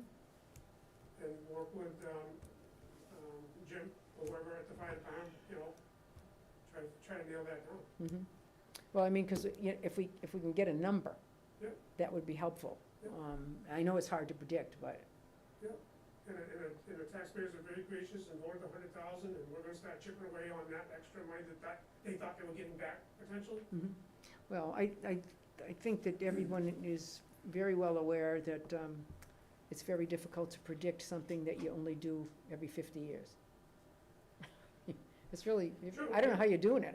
I don't even know how you We would have a sit. great committee. Yeah, but I mean, you stand up there and you say, what do we really need for Founder's Day? I mean, how many, $3,000, $4,000? The way you talk about the parade, it looks like it's gonna be a $10,000. It very well could be a $10,000 You know? day for police, fire, EMS coverage, or more. It could be. Don't keep saying that. You're racking this thing up to 250 grand. That's why that's why I'm nervous, Yeah, because I don't wanna be a burden on the town. We wanna do good events throughout the year, we want everybody to come, it's free, it's open, we want people to participate, it's a celebration, it should be a joyous year for everybody. We did a great job in 1999, at least I think we did a good job in 1999. But there's a cost associated, the cost has gone up over a period of time. And at some point, we're gonna get to that demarcation line, this is what we have to spend. mhm. And then as the committee chair, I gotta go, okay, this is what we have, I gotta start making sure we're gonna stay within it, Mhm. and that's where I'm at. Okay. With the Well, plan. I would suspect the first conversation Greg could have is probably with Budget and Finance, and we certainly could put an amendment on to access the other 100,000, because it's sitting there. It's not That's right. like we'd have to raise and appropriate from somewhere else now. Yeah. So that would make some sense, whether or not we need all of it or just some of it to get us through the June, and then, move on with the rest of the year, I don't know, but I doubt you're not gonna be back to the Budget and Finance about 25, about FY 25. You don't think so, you'll have to? I'm not gonna ask the town for any more money, I'm just gonna start cut program. Okay. I think that the Well, town. I would hate to see you cut the program to get the police, but, so I'd like to support that. I think the town has been very gracious to us, and Mhm. certainly the committee has worked extremely hard Mhm. over 3 years to Mhm. raise Mhm. a significant amount of money, and then Senator Dolby and the various savings bank has been very gracious to us. But at some point, you have to say, this is it, and we gotta make it fit. Well, Greg, so if you can have that conversation, and, we could certainly do something on the 29th Yeah. to lock down stuff. Yeah, but we've got a note to converse with the finance And committee on that. you need to make sure we get a quorum At town meeting. on the That's my 29th. It's your job. job. All right, so, yeah, Well, you know what it's like on the 29th of so we need another November. sign on the common. Yeah. He's sleeping. No, he's smiling. Greg, just from my Okay, own- can we move on, because we still have some business to take care of. So he's gonna be with Budget and Finance tomorrow night, so that will give them some information. Greg, could you just let me know about that too? If the 30,000 has to be spent by June, because that presents another Yeah. dilemma for us. Yeah, Thank you, thank you. yeah, appreciate it. You're welcome. Have a good night. I'm gonna go home and have some ice cream. Enjoy. Thank you, Sounds like a plan. I'm- thank you. I know what you're here for, and I'm really sorry you're having to sit the whole time here. We have the approval of meeting minutes coming up, but before that, do you want to talk a little bit about the creation of some committees? Sure. Honestly, part of this plays into a little bit of my select board report, we'll get to that later. But I just wanted to put these out for initial review from people. One is, well, we'll start with, I don't know what's first on the agenda, Bike Ped and Trails Committee. I'm looking at 2 copies of the other one, hang on. Printed these myself.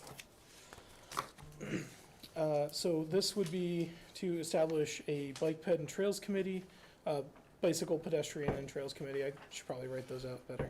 I've already made a note of that based on early discussions. So this would be a committee who would be focused on enhancing safety, expanding accessibility, preservation of the natural beauty of the areas where we're putting trails to make sure that we're staying within the natural context when we are establishing trails in town. particularly on town property. And then community engagement with regard to, determining where there are needs in the town for pedestrian accommodations, bicycle accommodations, and trails. To better establish what the town can do to, improve those for not just the people who live here, but also as a draw to be a destination for a lot of our outdoor activities. I put together a basic proposal for that. And also, of course, one of the big things there would be working towards getting grant funding for those situations. There's grants available for trails, there's grants available for complete streets, those sorts of things, and so this committee would be helping to, determining where there's safety issues and what grants we could apply for to resolve those. And then reporting back to the select board in a way to help us, help the town get those grants and seek those, be a little more competitive for those. Excuse me. The second one is the Technology and Communications Committee. The mission here is to have technology and communications that ensure that all residents can easily access information, engage with local government, and participate in civic activities. I'll just go through the overall objectives of these. There's some more details in here, but working towards accessible website development, making sure that the website is accessible, in a way that's easily understood. Distribution of recorded meetings, helping establish and maintain a system to have those recorded meetings online. And this would be working with others who are already involved in that, but helping us, because we don't know, some of what's needed, but working with, whether it's PEG access, with Josh Smith, honestly, that, could be part of this or could work in conjunction with this. They could figure out the best way to help that to work together. Establishing changeable message sign guidelines, so if we do have a changeable message sign on the common or anywhere around, establishing what the guidelines are for what is on there, working with relevant authorities to determine and approve content for those displays. Digital communications enhancement, helping us understand what digital communications enhancements we could use. Making sure information stays available, creating systems, helping us to create systems for entities within the town to better distribute their information. Information availability is, community engagement, working with the community, helping us to reach to the community and get feedback from the community. Looking into different programs like how to report different issues with roads, things along those lines. There are a lot of digital options there that this committee could help us understand better. And then I think one of the biggest ones is continuous improvement, regularly assessing the effectiveness of our digital communications and seeking feedback from residents to better understand what our needs are as a town. So it's a big job. This would be a committee for 3 to 7 members, no less than 3, no more than 7. That would be, both of these would be appointed by the select board. So these are just some drafts to consider for those positions. I would just for like those to committees. make certain that Joshua Smith is made aware of that, Yep. that thought process that we've gone through about that. And where are we with website design? I know we signed a contract with a group. We're waiting for a date for them to come do a demo for us. Okay, Right. So it's just a question of when you're available, okay, which is, I sent some out, I'll resend an email to you so Okay. you see it. okay, thank you. But even, as we progress with that, we will do as much as we can in the meantime, but it'd be nice to have a group with more expertise in these areas that can, step into these roles in the future, so it's not us guessing at what's best technologically Mhm. speaking. It's just difficult to get people with that level of expertise to want to volunteer. It's, Well, maybe you just need to ask. well, okay, I don't know that we've really asked for that Anybody level. to volunteer nowadays. Well, it's hard, Well, maybe we're not communicating well enough, and this group can help us Yeah. communicate better the needs that Well, we there's no have. question we can do better communications, no question. I mean, you know, I think it's one thing, especially where, Josh Smith with the PEG access and, Well, we're whether it's opening, you know, guaranteeing a role on here doing for new- that committee, or whether it's working in conjunction with it, absolutely should be in some way, you Well, know, well, in I- conjunction. Well, I know that or- Josh had to cancel the last meeting because of lack of attendance, but we are negotiating a new contract with Charter within the next several months, so. Right, and this wouldn't take anything away from Yeah. what they're doing. Yeah. Well, I mean, that's just a big job, and It is. unfortunately, we do so with very little, you know, position power. Mhm. It's a tough thing to make happen in a good way. But anyway, thank you very much. Mhm. And will you just put that out to just people, let them know that these committees, you know, are possibles, and they have comments to like to share with the committee, that would be useful? I don't know if we want to call it a first reading. I know there's already things I want to change just looking at them again. Yeah, But- yeah, I think we can. Well, then let me know. Yeah, I'll send you a digital copy to pass around. Okay, so moving on to October 16th meeting minutes. Do we have a motion? I move to approve the October 16th meeting minutes. Do we have a second? Second. Any discussion, changes, omissions? Hearing none, those in favor? Aye. Aye. These are for release. And we have a meeting agenda, which was the meeting requested by the town clerk to sign and vote and approve special state election warrant. Those in favor are, do we have a motion? I was not in attendance. Michael, it What's was you, I guess. A motion to approve the meeting we had with the town clerk about the state election.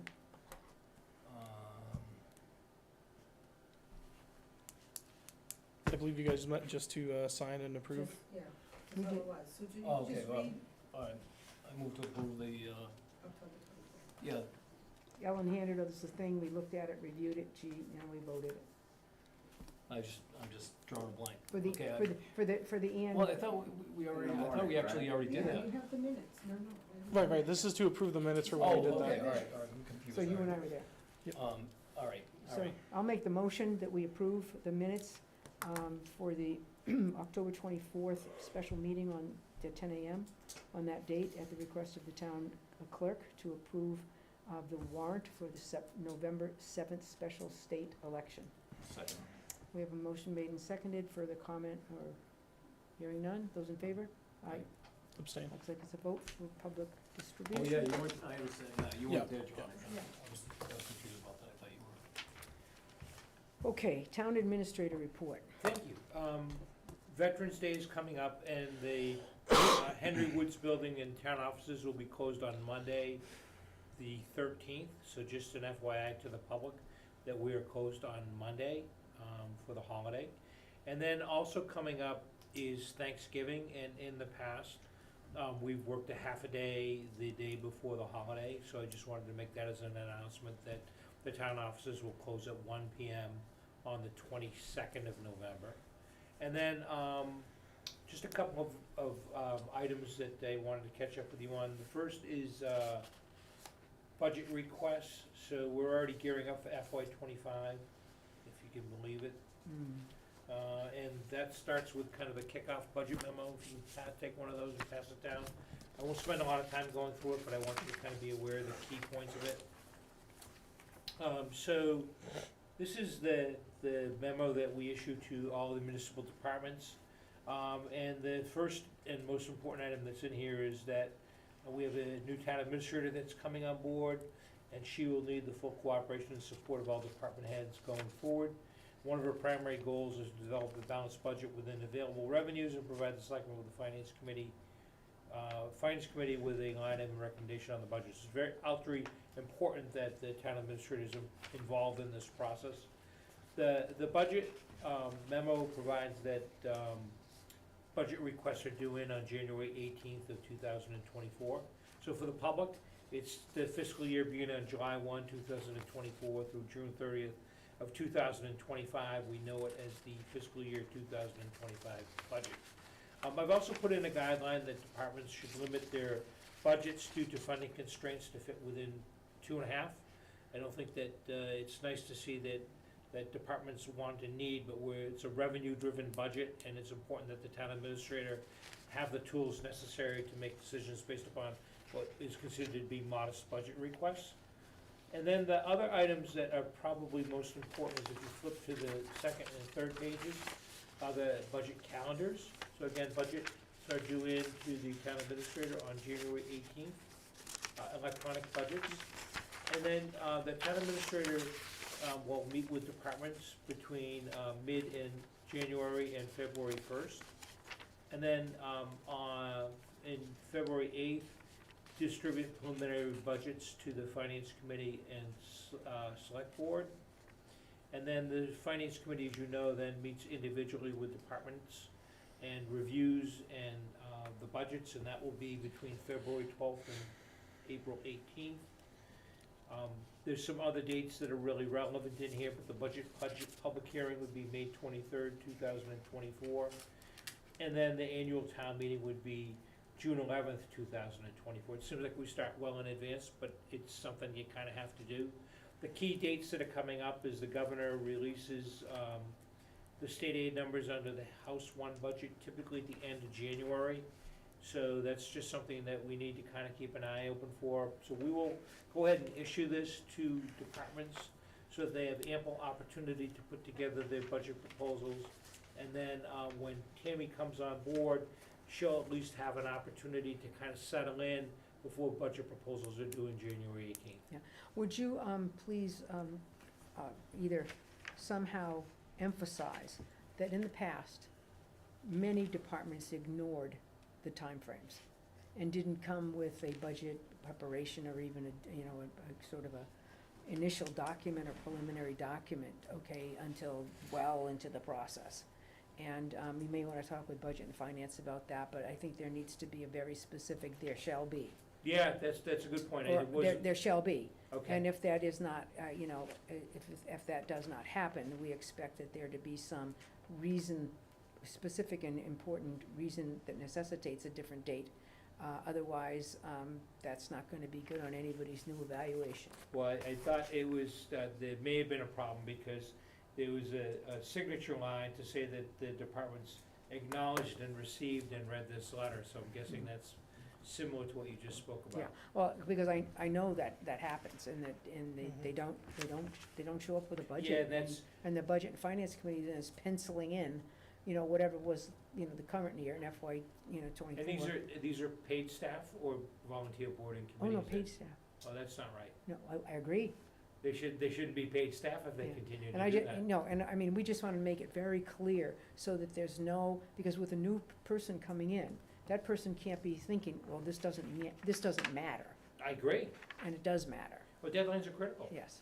and especially when you're dealing with different boards and committees Exactly. and volunteers, Well, who no, are no, giving of their time. yeah, and it's very important to, when we see the governor's numbers, which, aren't necessarily as important as what happens in the House and what happens in the Senate, but anybody who's watching the, first 4 months of the fiscal year in Massachusetts, revenues are way down, collections are way down. Really? Mhm. Mm. Not that anybody would bother worrying about that except me, but Yeah, I do. I'll make that as a change, and just one other quick update. So the town has an energy supply agreement where we purchase power Yeah, at a discounted rate. right. I learned that agreement expires this month. Oh, good. So, the rates are not what they once were. So Mhm. when the agreement was signed 3 years ago, Mm-hmm. and Matt, I think I saw your signature on the contract, the rate was 8.8 It was cents. really good. 8.8 cents a kilowatt. So you could smile and say, if we can get that rate today, that'd be a great deal. But No, we're not right. gonna get that rate. No, we're not. So, that's something I hope to wrap up between now and the time that I Yeah. move away. We were in a consortium, I would think, Matt, when we got that. I'm trying to remember on that one, was that Iron Horse? Constellation, wasn't it? Constellation, Oh, the actual provider, not the, I thought we also had an agreement for a solar, we buying might, directly from and solar. that one And I doesn't. didn't know which one this was. Yeah. Yeah, I so call was this the gap one, so whatever we don't get in solar supply, Oh, this one is, but the rate was a great rate, like I said, if we could get that, that'd be fantastic, we're Well, not gonna get that. yeah. I think around 18, 19 now, Yeah. 17. Yeah, something like that. So I asked them to give me a. Hard to believe, isn't it? Yeah. Just a little bit of frustration, usually they're on top of these things and they send Yeah. you a renewal Yeah. proposal. It's interesting that here we are 30 days out and we're chasing them down. Yeah, Hmm. well, It's to their advantage, they can make more money. Yeah. Exactly. The longer they wait, the higher the rates are gonna go. and, it says, please bind below that you've, okay, so we'll know who hasn't, sent in that they've, understand they're supposed to be. Oh, yeah. Okay. But we'll emphasize it with them. No, because- I really want to emphasize it because I don't want the new person to think, well, how come nobody's complying Well, with and this? she shouldn't have to be chasing down Exactly. people. Well, and she's stuff gonna- like Keep an this. eye on it too. Okay, yeah. When they come in, I put. But you it- and I both know, I sometimes put it in a urging folder for people. Jessica, and yeah. I made sure, so. Okay, That's it, thank you. thank you so much. Okay, we have select board reports. John? Yep, got a bit for you. Well, first off, I don't know if this was mentioned earlier, but there is, on Veterans Day, there's a dedication at the police station. Yeah. Actually, do you know what J. time? Michael Ryder.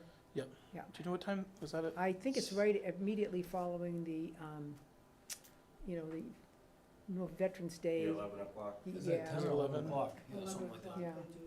Yeah. I just wanted to Yeah. mention that publicly for anyone who. And would you, once we finalize that date time, would you get that on the form? Yep. That info? Yeah. I will, I've seen it on there already too. yeah, and I will notify The some of Michael the, Ryder one. Yeah. some of the family members so that they will, also, because he has quite a family still left, cousins and so forth in the community. So, that was just one little thing, with the master plan steering committee, we put in for grant funding for phase 2 of the master plan, and we did not receive that funding. That's So, okay. up until this year, pretty much all of them have been going through no problem. Apparently, the state has kind of changed some of their priorities for that funding, and about half of the applications for master plan funding That's too didn't bad. go through. We're optimistic to get that or other funding and be operational again next November. Mhm. Hopefully, we'll be having, Full year. hopefully we'll have more funding by then.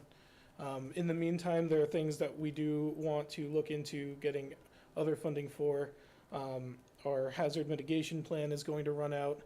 There's funding that should be pretty straightforward to get to work on getting that up to date. And this I actually found out after I put in those committees, for the record. But there are trails ones that we might be able to get funding for. Also, there's digital equity for technology Mhm. I improvements. saw that. So I will be meeting with CMRPC hopefully later this week. I'll get you a time in case you're able to Okay. make it, to go over different things that we could be pursuing with them.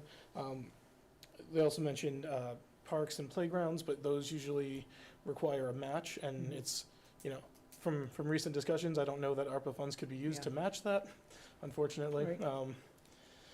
So those are some areas we're going to be trying to work on with that. So that's where the master plan is at. So there are 3 chapters that are completed, and then we'll be seeking funding in other ways and again in the same way, to get the last 4 chapters in there that we were planning for. For phase 1, were you able to get any type of, here's the outline, here are the chapters of your master plan, this is how we expect to fill it out? Yep. So you have something in draft like that, or is it just still a bulleted list of items we still gotta fill out? Well, for the first 3 chapters, it's pretty much all complete. They're gonna give us a draft of that. And then the other 4 chapters are still, I would say, more of a bulleted list. But there is a lot of data that was collected for the entire thing throughout that process.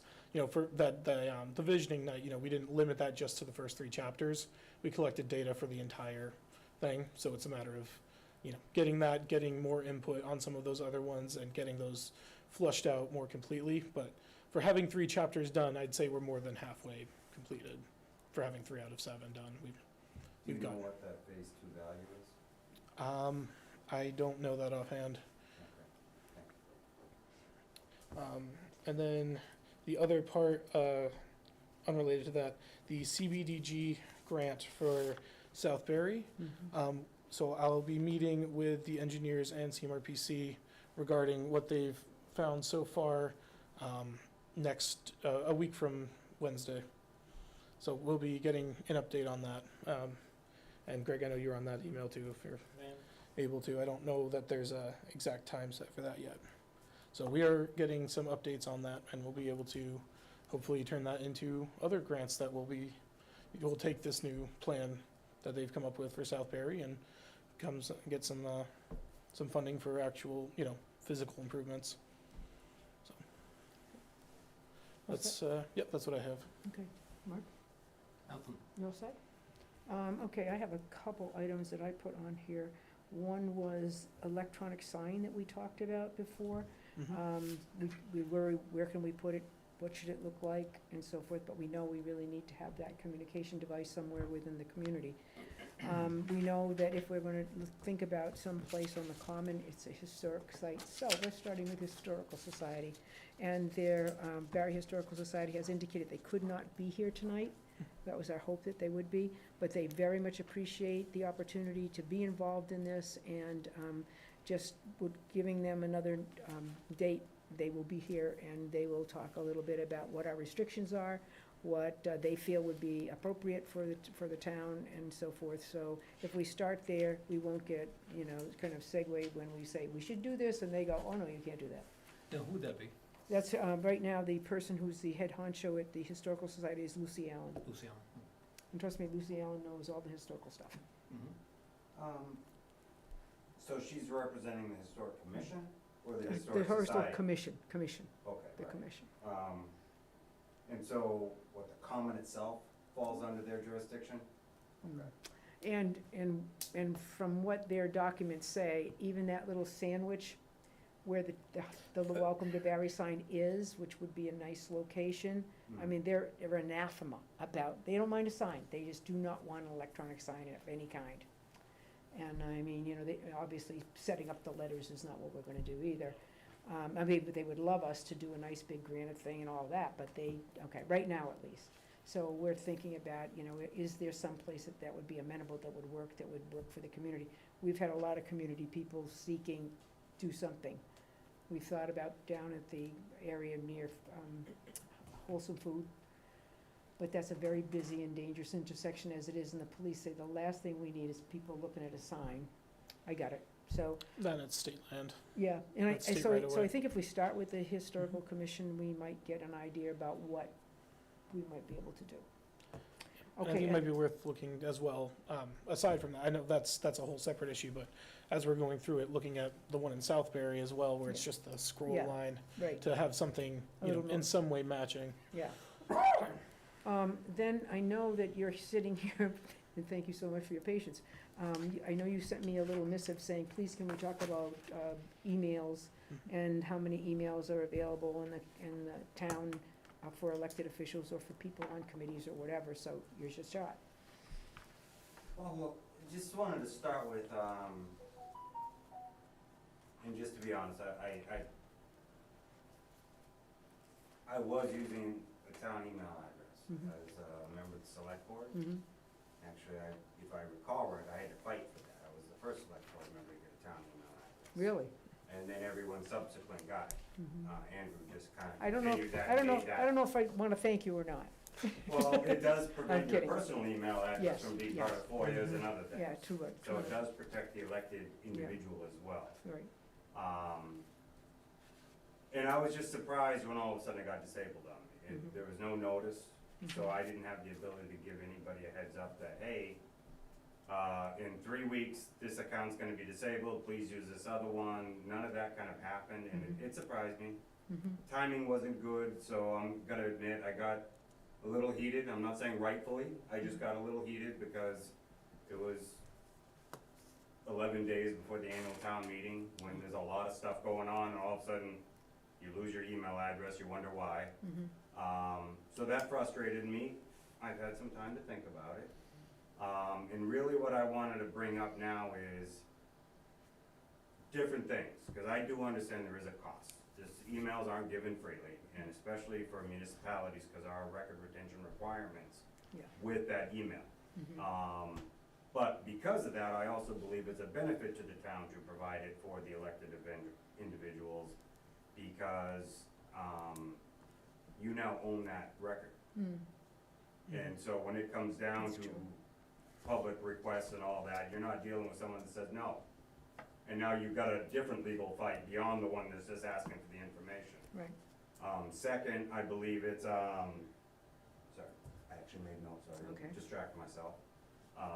So I had mentioned the records retention, which, if you just grab an email address off of Hotmail or Gmail privately, they don't have the same record retention requirement that they would if you bought it as a municipal account. So most people probably don't even realize they have legal record retention requirements by using their personal email. And that isn't actually very well explained to them, because it doesn't come up under conflict of interest training, and it's not separately trained to any individual elected person. I just happen to know it because I dug into it. That's why it came up. It's also eventually, because you own it, it's easier access to everybody that's been elected or even appointed if you so choose to do it beyond just intermittent committees. But if you've got a standing committee or standing commission appointed by the select board, and you're starting to get to realize they haven't been meeting, you can't find any, and then you start, I don't know how many times we've done this, I think you've experienced at least once, Maureen. All right, it's, whose term is up? And you can't even get people to respond because you don't even know if they have an active email address or what communicate. Well, now if you give them the email address when they take a position, you tell them, this is our way of communicating with you.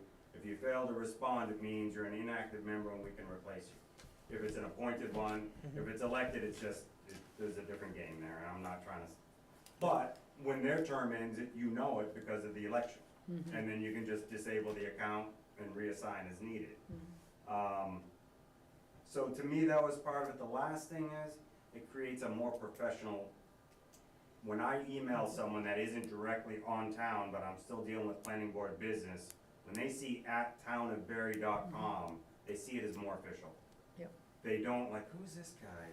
Is he really on the planning board? Now do I gotta go to the town administrator to verify if this person's acting on behalf of the town or even have it? I'm just suggesting that that does help.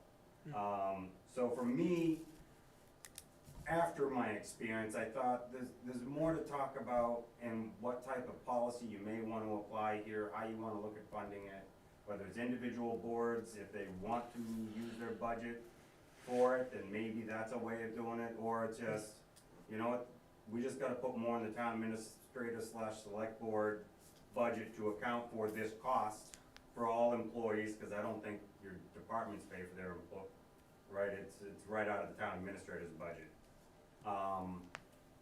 So I'm just thinking that's, and then the policy should also talk about the methods of acquiring it, how they're gonna be trained, what does that mean, how you're allowed to use it, because it doesn't, you should only use it for town business, not just, hey, look, I'm with the town, and so there's just different ways of doing that, and I think it would be something that we need to consider. And I just didn't know, Well, what your thoughts are on I think- that, I think because you bring I thought up- it was important that I had that. I think you bring up some really important issues, and costs not being, I mean, it's important, but it's not as important as the archiving of town records that we have responsibilities for. I never even gave that much of a thought. And there's no question that we are obligated to do that. And we don't have a process for doing that if we don't have people who are, you know, where we have access to what they're communicating. Would it be, Greg, in our best interest perhaps, to have an opinion from our legal counsel as to this? Because it makes sense that maybe we're not doing what we're supposed to do. And that we can then look at what would be the cost of at least elected officials. Or possibly elected officials and then chairs of each appointed committee, Yeah, just yeah. one for each of the Yeah. appointed committees, But if you we, know, that the chair yeah. can use to communicate on behalf. And let's try to get some info because maybe they would say, you should be doing this. And I don't know if Well, other I mean, municipalities when- do it, so I'll admit, I don't have a comparison. I mean, when you're in the school committee, you have to have and use the assigned email. You don't, you know, you should not be sending stuff personal because everything is archived. And then a lot of that policy, I think, would be something, you know, that would be good for a technology and communications committee to put together. I just As far let- as, I you know, just let the naming attorney do it. conventions, well, No, but once it is set, what are our naming conventions, is it Yeah. the person's name, is it the, for the elected boards, is it, say, Conservation Commission, Yeah. or is it, this person dash select board, this person dash planning board, what is our convention there, what training do we want people to understand, how are we communicating this to the people who are using them, what they should and should not be used for, so I think there's definitely, I think it would be great for records keeping, and I think there's, those policies on how to use it properly, what our standards are, instead of just, throwing it out there. Well, here we need to be consistent and have proper procedure, exactly like you were saying. So, I think we should absolutely I think it's a good thing to move towards, for sure, and getting, an opinion from legal, but Okay, also just, some idea of what the cost would be for elected individuals and some appointed. Well, first and foremost, if the opinion of the legal counsel, or maybe there is a actually requirement for public agencies to have. I mean, because there's no way to archive as easily as you can, if I send you an email, it's archived automatically. So they can, if I do something wrong, like that fire truck thing, they can catch us on that. Also helps with freedom of information requests. Yes. Not only Yeah, that, you're speaking but of the every- legal redacting of certain emails, Yeah. it's automatically easier to just, we'll pull that, we'll have it redacted by legal before anybody. Yeah. It's a little harder when you're dealing with someone's private email to Yeah. get that tie together. Yeah, are you speaking of everybody, in, like, say, the planning board, everyone have their own? Well, I think I that, believe it's to the benefit of the town. Really? I do. I think Hire somebody to do that. I think I legal, can't do it all. yeah, I think legal counsel would have to give us an I idea had about, no idea. yeah. I'm not suggesting that even internally managing those is easy. Yeah. I'm just suggesting that I believe it's the right thing to do. Mhm. You gotta understand, almost everybody and most boards don't even have a stipend offered. That get elected are doing this free of charge anyway. And the longer they do it in this environment, especially with social media, the longer they get open just to freedom of information requests, to just say, hey, were you colluding? Again, I know you're a 3-member board, now we just had a meeting, and Maureen and Mark are talking about making sure they're not in the same room together, just for the perception of. It happens, I get it, but it can also immediately turn into a FOIA that they're just digging based on whatever it sounded like you guys were in agreement on, but nobody knows what you're talking about. I think we do a little research on it and see what we think, okay? Absolutely. Okay, that's all I had. Correspondence side, Greg? nothing of significance. Okay, so, we will have a brief meeting, probably an executive session, I guess. Well, we live in hope anyway. On the 13th at 11 a.m. Okay. to give information and so forth to our attorney regarding, negotiations. Madam Chair, do you have a preference for the date for the signing of the special town meeting warrant? I'm thinking next Wednesday. Next Yeah, Wednesday. What's everyone's availability? I'm great after like 11 o'clock-ish. AM or PM? No. I'm 11 o'clock PM. No. Wednesdays after 6:30, 7 o'clock at night. I don't have a ton of availability Okay. during the day. Okay. Well, If if it's we- just signing the warrant, if we had to. you and Mark are Let's do available. two again. Yeah, Sandy can, get us together. That'd be great. What day? Wednesday, the 15th. And we just need to let Alan know that the or whoever we make So, arrangements with the constable do you for want us to do it at posting. six Oh, you know what? thirty, or you want us to do it some other time? Hang on 1 second. So, no, I'm already, sorry, the 15th, I'm already planning on, taking some time that day for, a meeting for about the CBDG, program. So I don't know what time that's gonna be at, Cool, can you but I get, might be able to bundle it together. I'm good um, anytime after 11. Actually, anytime after 10:30. What is I'm this fine. for? This is to open and close the warrant? Yes, Close the open and warrant. close the warrant. No, not to close it, Yeah, you to actually sign the warrant. Sign the warrant. Just to sign the warrant. Because we Okay. have to post it 2 weeks before Sandy, so we have to do it that day and make arrangements for the constable to post. If you guys want to pick a time, and I will make it if I can. Okay. And we'll just go with 10:30? that. Let's do it 10:30 on the 15th, on Wednesday the 15th. Yes, Matt? 2 questions. Have you closed the warrant yet? Yes, it closed last Thursday at 5 PM. Okay. Have you voted what to actually put on the warrant out of all the things he's done? No, I don't think so. Nope. Do you need another meeting before then so we can actually draft it for you to sign it? We may, And if that's the case, I'm asking why you would choose a midday meeting on something that's an annual town meeting, where you should be telling everybody and giving them a chance it's to a talk about it's a special. what you're putting into that. Yeah, but you're adding bylaws and financials, this is not just a But I have a. financial, check your box, let's keep the town business moving, this is bylaws and stuff. Well, we're gonna have a public hearing on the meeting on the 20th Yeah, to the TA bylaw and the, I can't recall what the, Council on Council on Council Aging. on Aging. So there'll be an opportunity to have a public discussion at that time. That's how you feel? That's your choice. Yep, we'll have it on public discussion.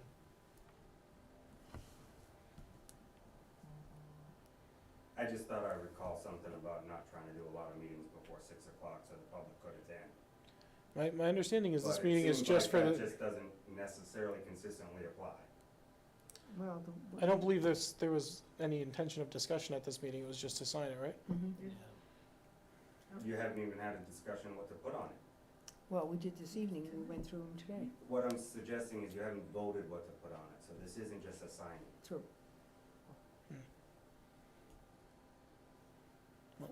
Um,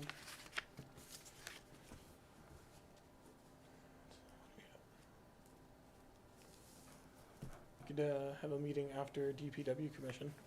Which is on the 13th. He's got the video camera. We got it all. Is that functioning? Yeah, you weren't there, were you? No, I wasn't Well, you able missed to it. make it.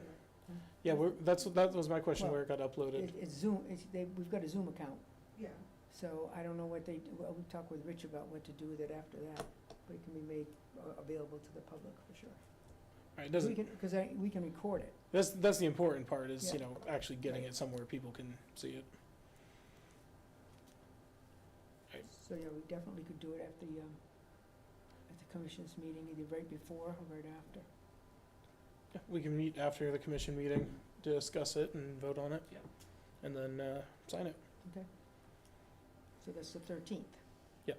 That's not the 15th, so we'll be good. So, And where will that be? Down at the commission room. At the DPW. I think it's just easier just to have it there. That's what, Yeah. 13th it is? so we're not doing the 15th, cross it Right. out. Well, we're doing 2 on the 13th. Right, We- we do one in the morning. Yeah, the we're doing one executive. on the morning with the 11. executive session with the attorneys. Thank you, I appreciate your consideration. Oh, Matt, we aim to please, and it's tough to do so every day, every time. But I do appreciate it, and I Thank mean you.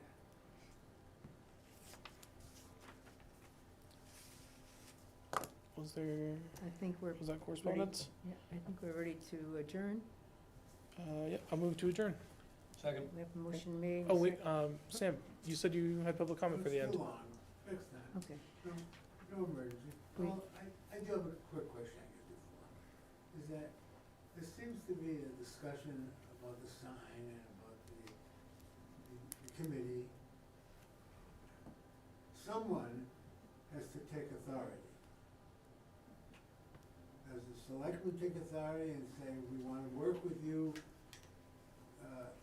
common committee? Or does the common committee is seeming to tie our hands? Well, it's not that, no, not the common committee, it's just that we have to come in line with the requirements of being a historic common. And so the historical commission has the information and so forth, and the capacity to make it very difficult to us for example, to just place the sign any old place. So, that being said, to involve them initially in our conversation makes a lot of sense, rather than for, okay, so that's what we're trying to do.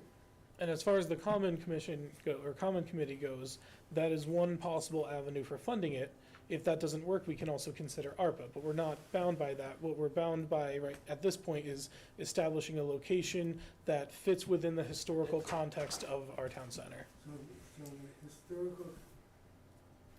historical commission have the funds. No, they don't have the funds, they just understand what our limitations are, what we can do, where on the common. Who establishes the limitations? I think there's a lot of very specific documentation about what a historic, common is, like an historic building, what you can do and can't do So with it, we have to conform to that.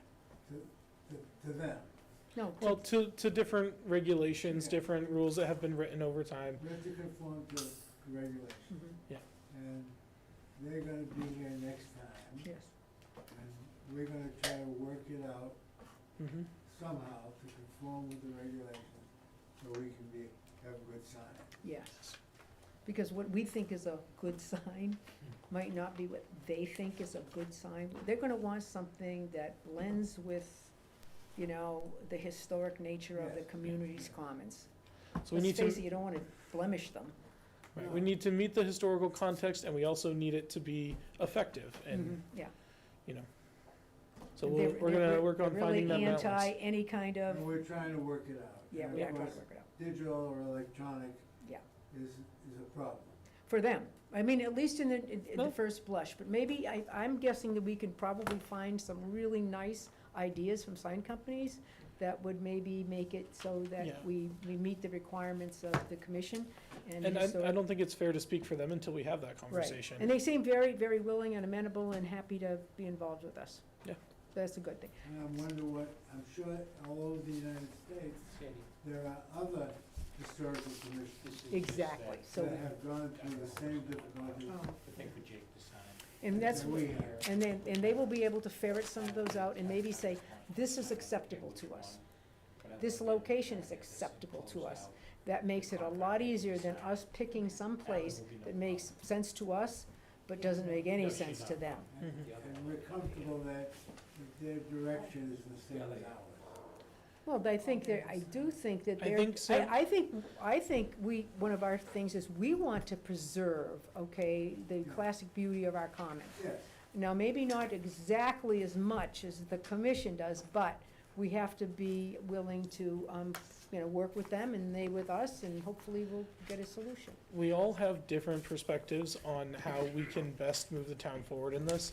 And I think the important thing is that everyone will be working towards, ideally doing what's best for the town of Barre and for the people in the community. I think that's what the goal is going to be of everyone working this through. There are different perspectives and those get considered. That's the beauty of it. Easy, easy fix, they have, this, we have, if this could be an easy wanted to fix, do if we get an something, outside contract. and they have to hire Don't you think, hands. if we just get because somebody to come and do it? I would hope they respect This isn't us versus them. This is everyone's gonna come together to Yes, work we're this done. out. It's I know not, you're sad about one that, group versus another Sandra. group. The It's, other one never really had an approach. It was, we thought about it, but then we didn't do anything. She Yeah. said. At least that's how I see it. I don't wanna speak Yeah. on your opinion. I have the So I move perfect to sign, adjourn. we're just gonna find a location. Didn't you? I don't know. Okay, we I'm have a getting motion lost to now. adjourn. Second. At the Those in public favor? safety Aye. building. Very nice. I don't know if I already moved to